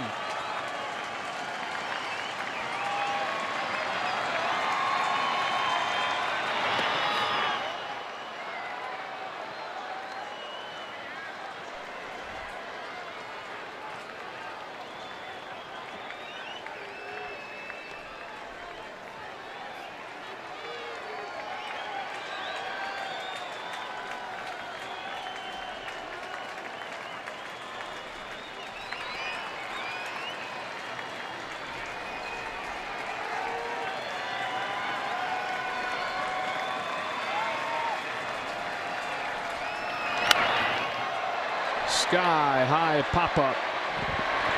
Bellinger with room. A Dodger Stadium record 21 runs and a 21-5 final as the Dodgers take this series finale from Milwaukee.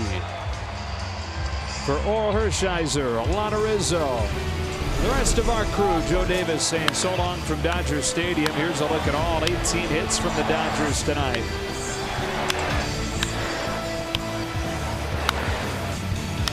Including 7 home runs, a couple of them from Jack Peterson. Rematch of the World Series starting tomorrow night.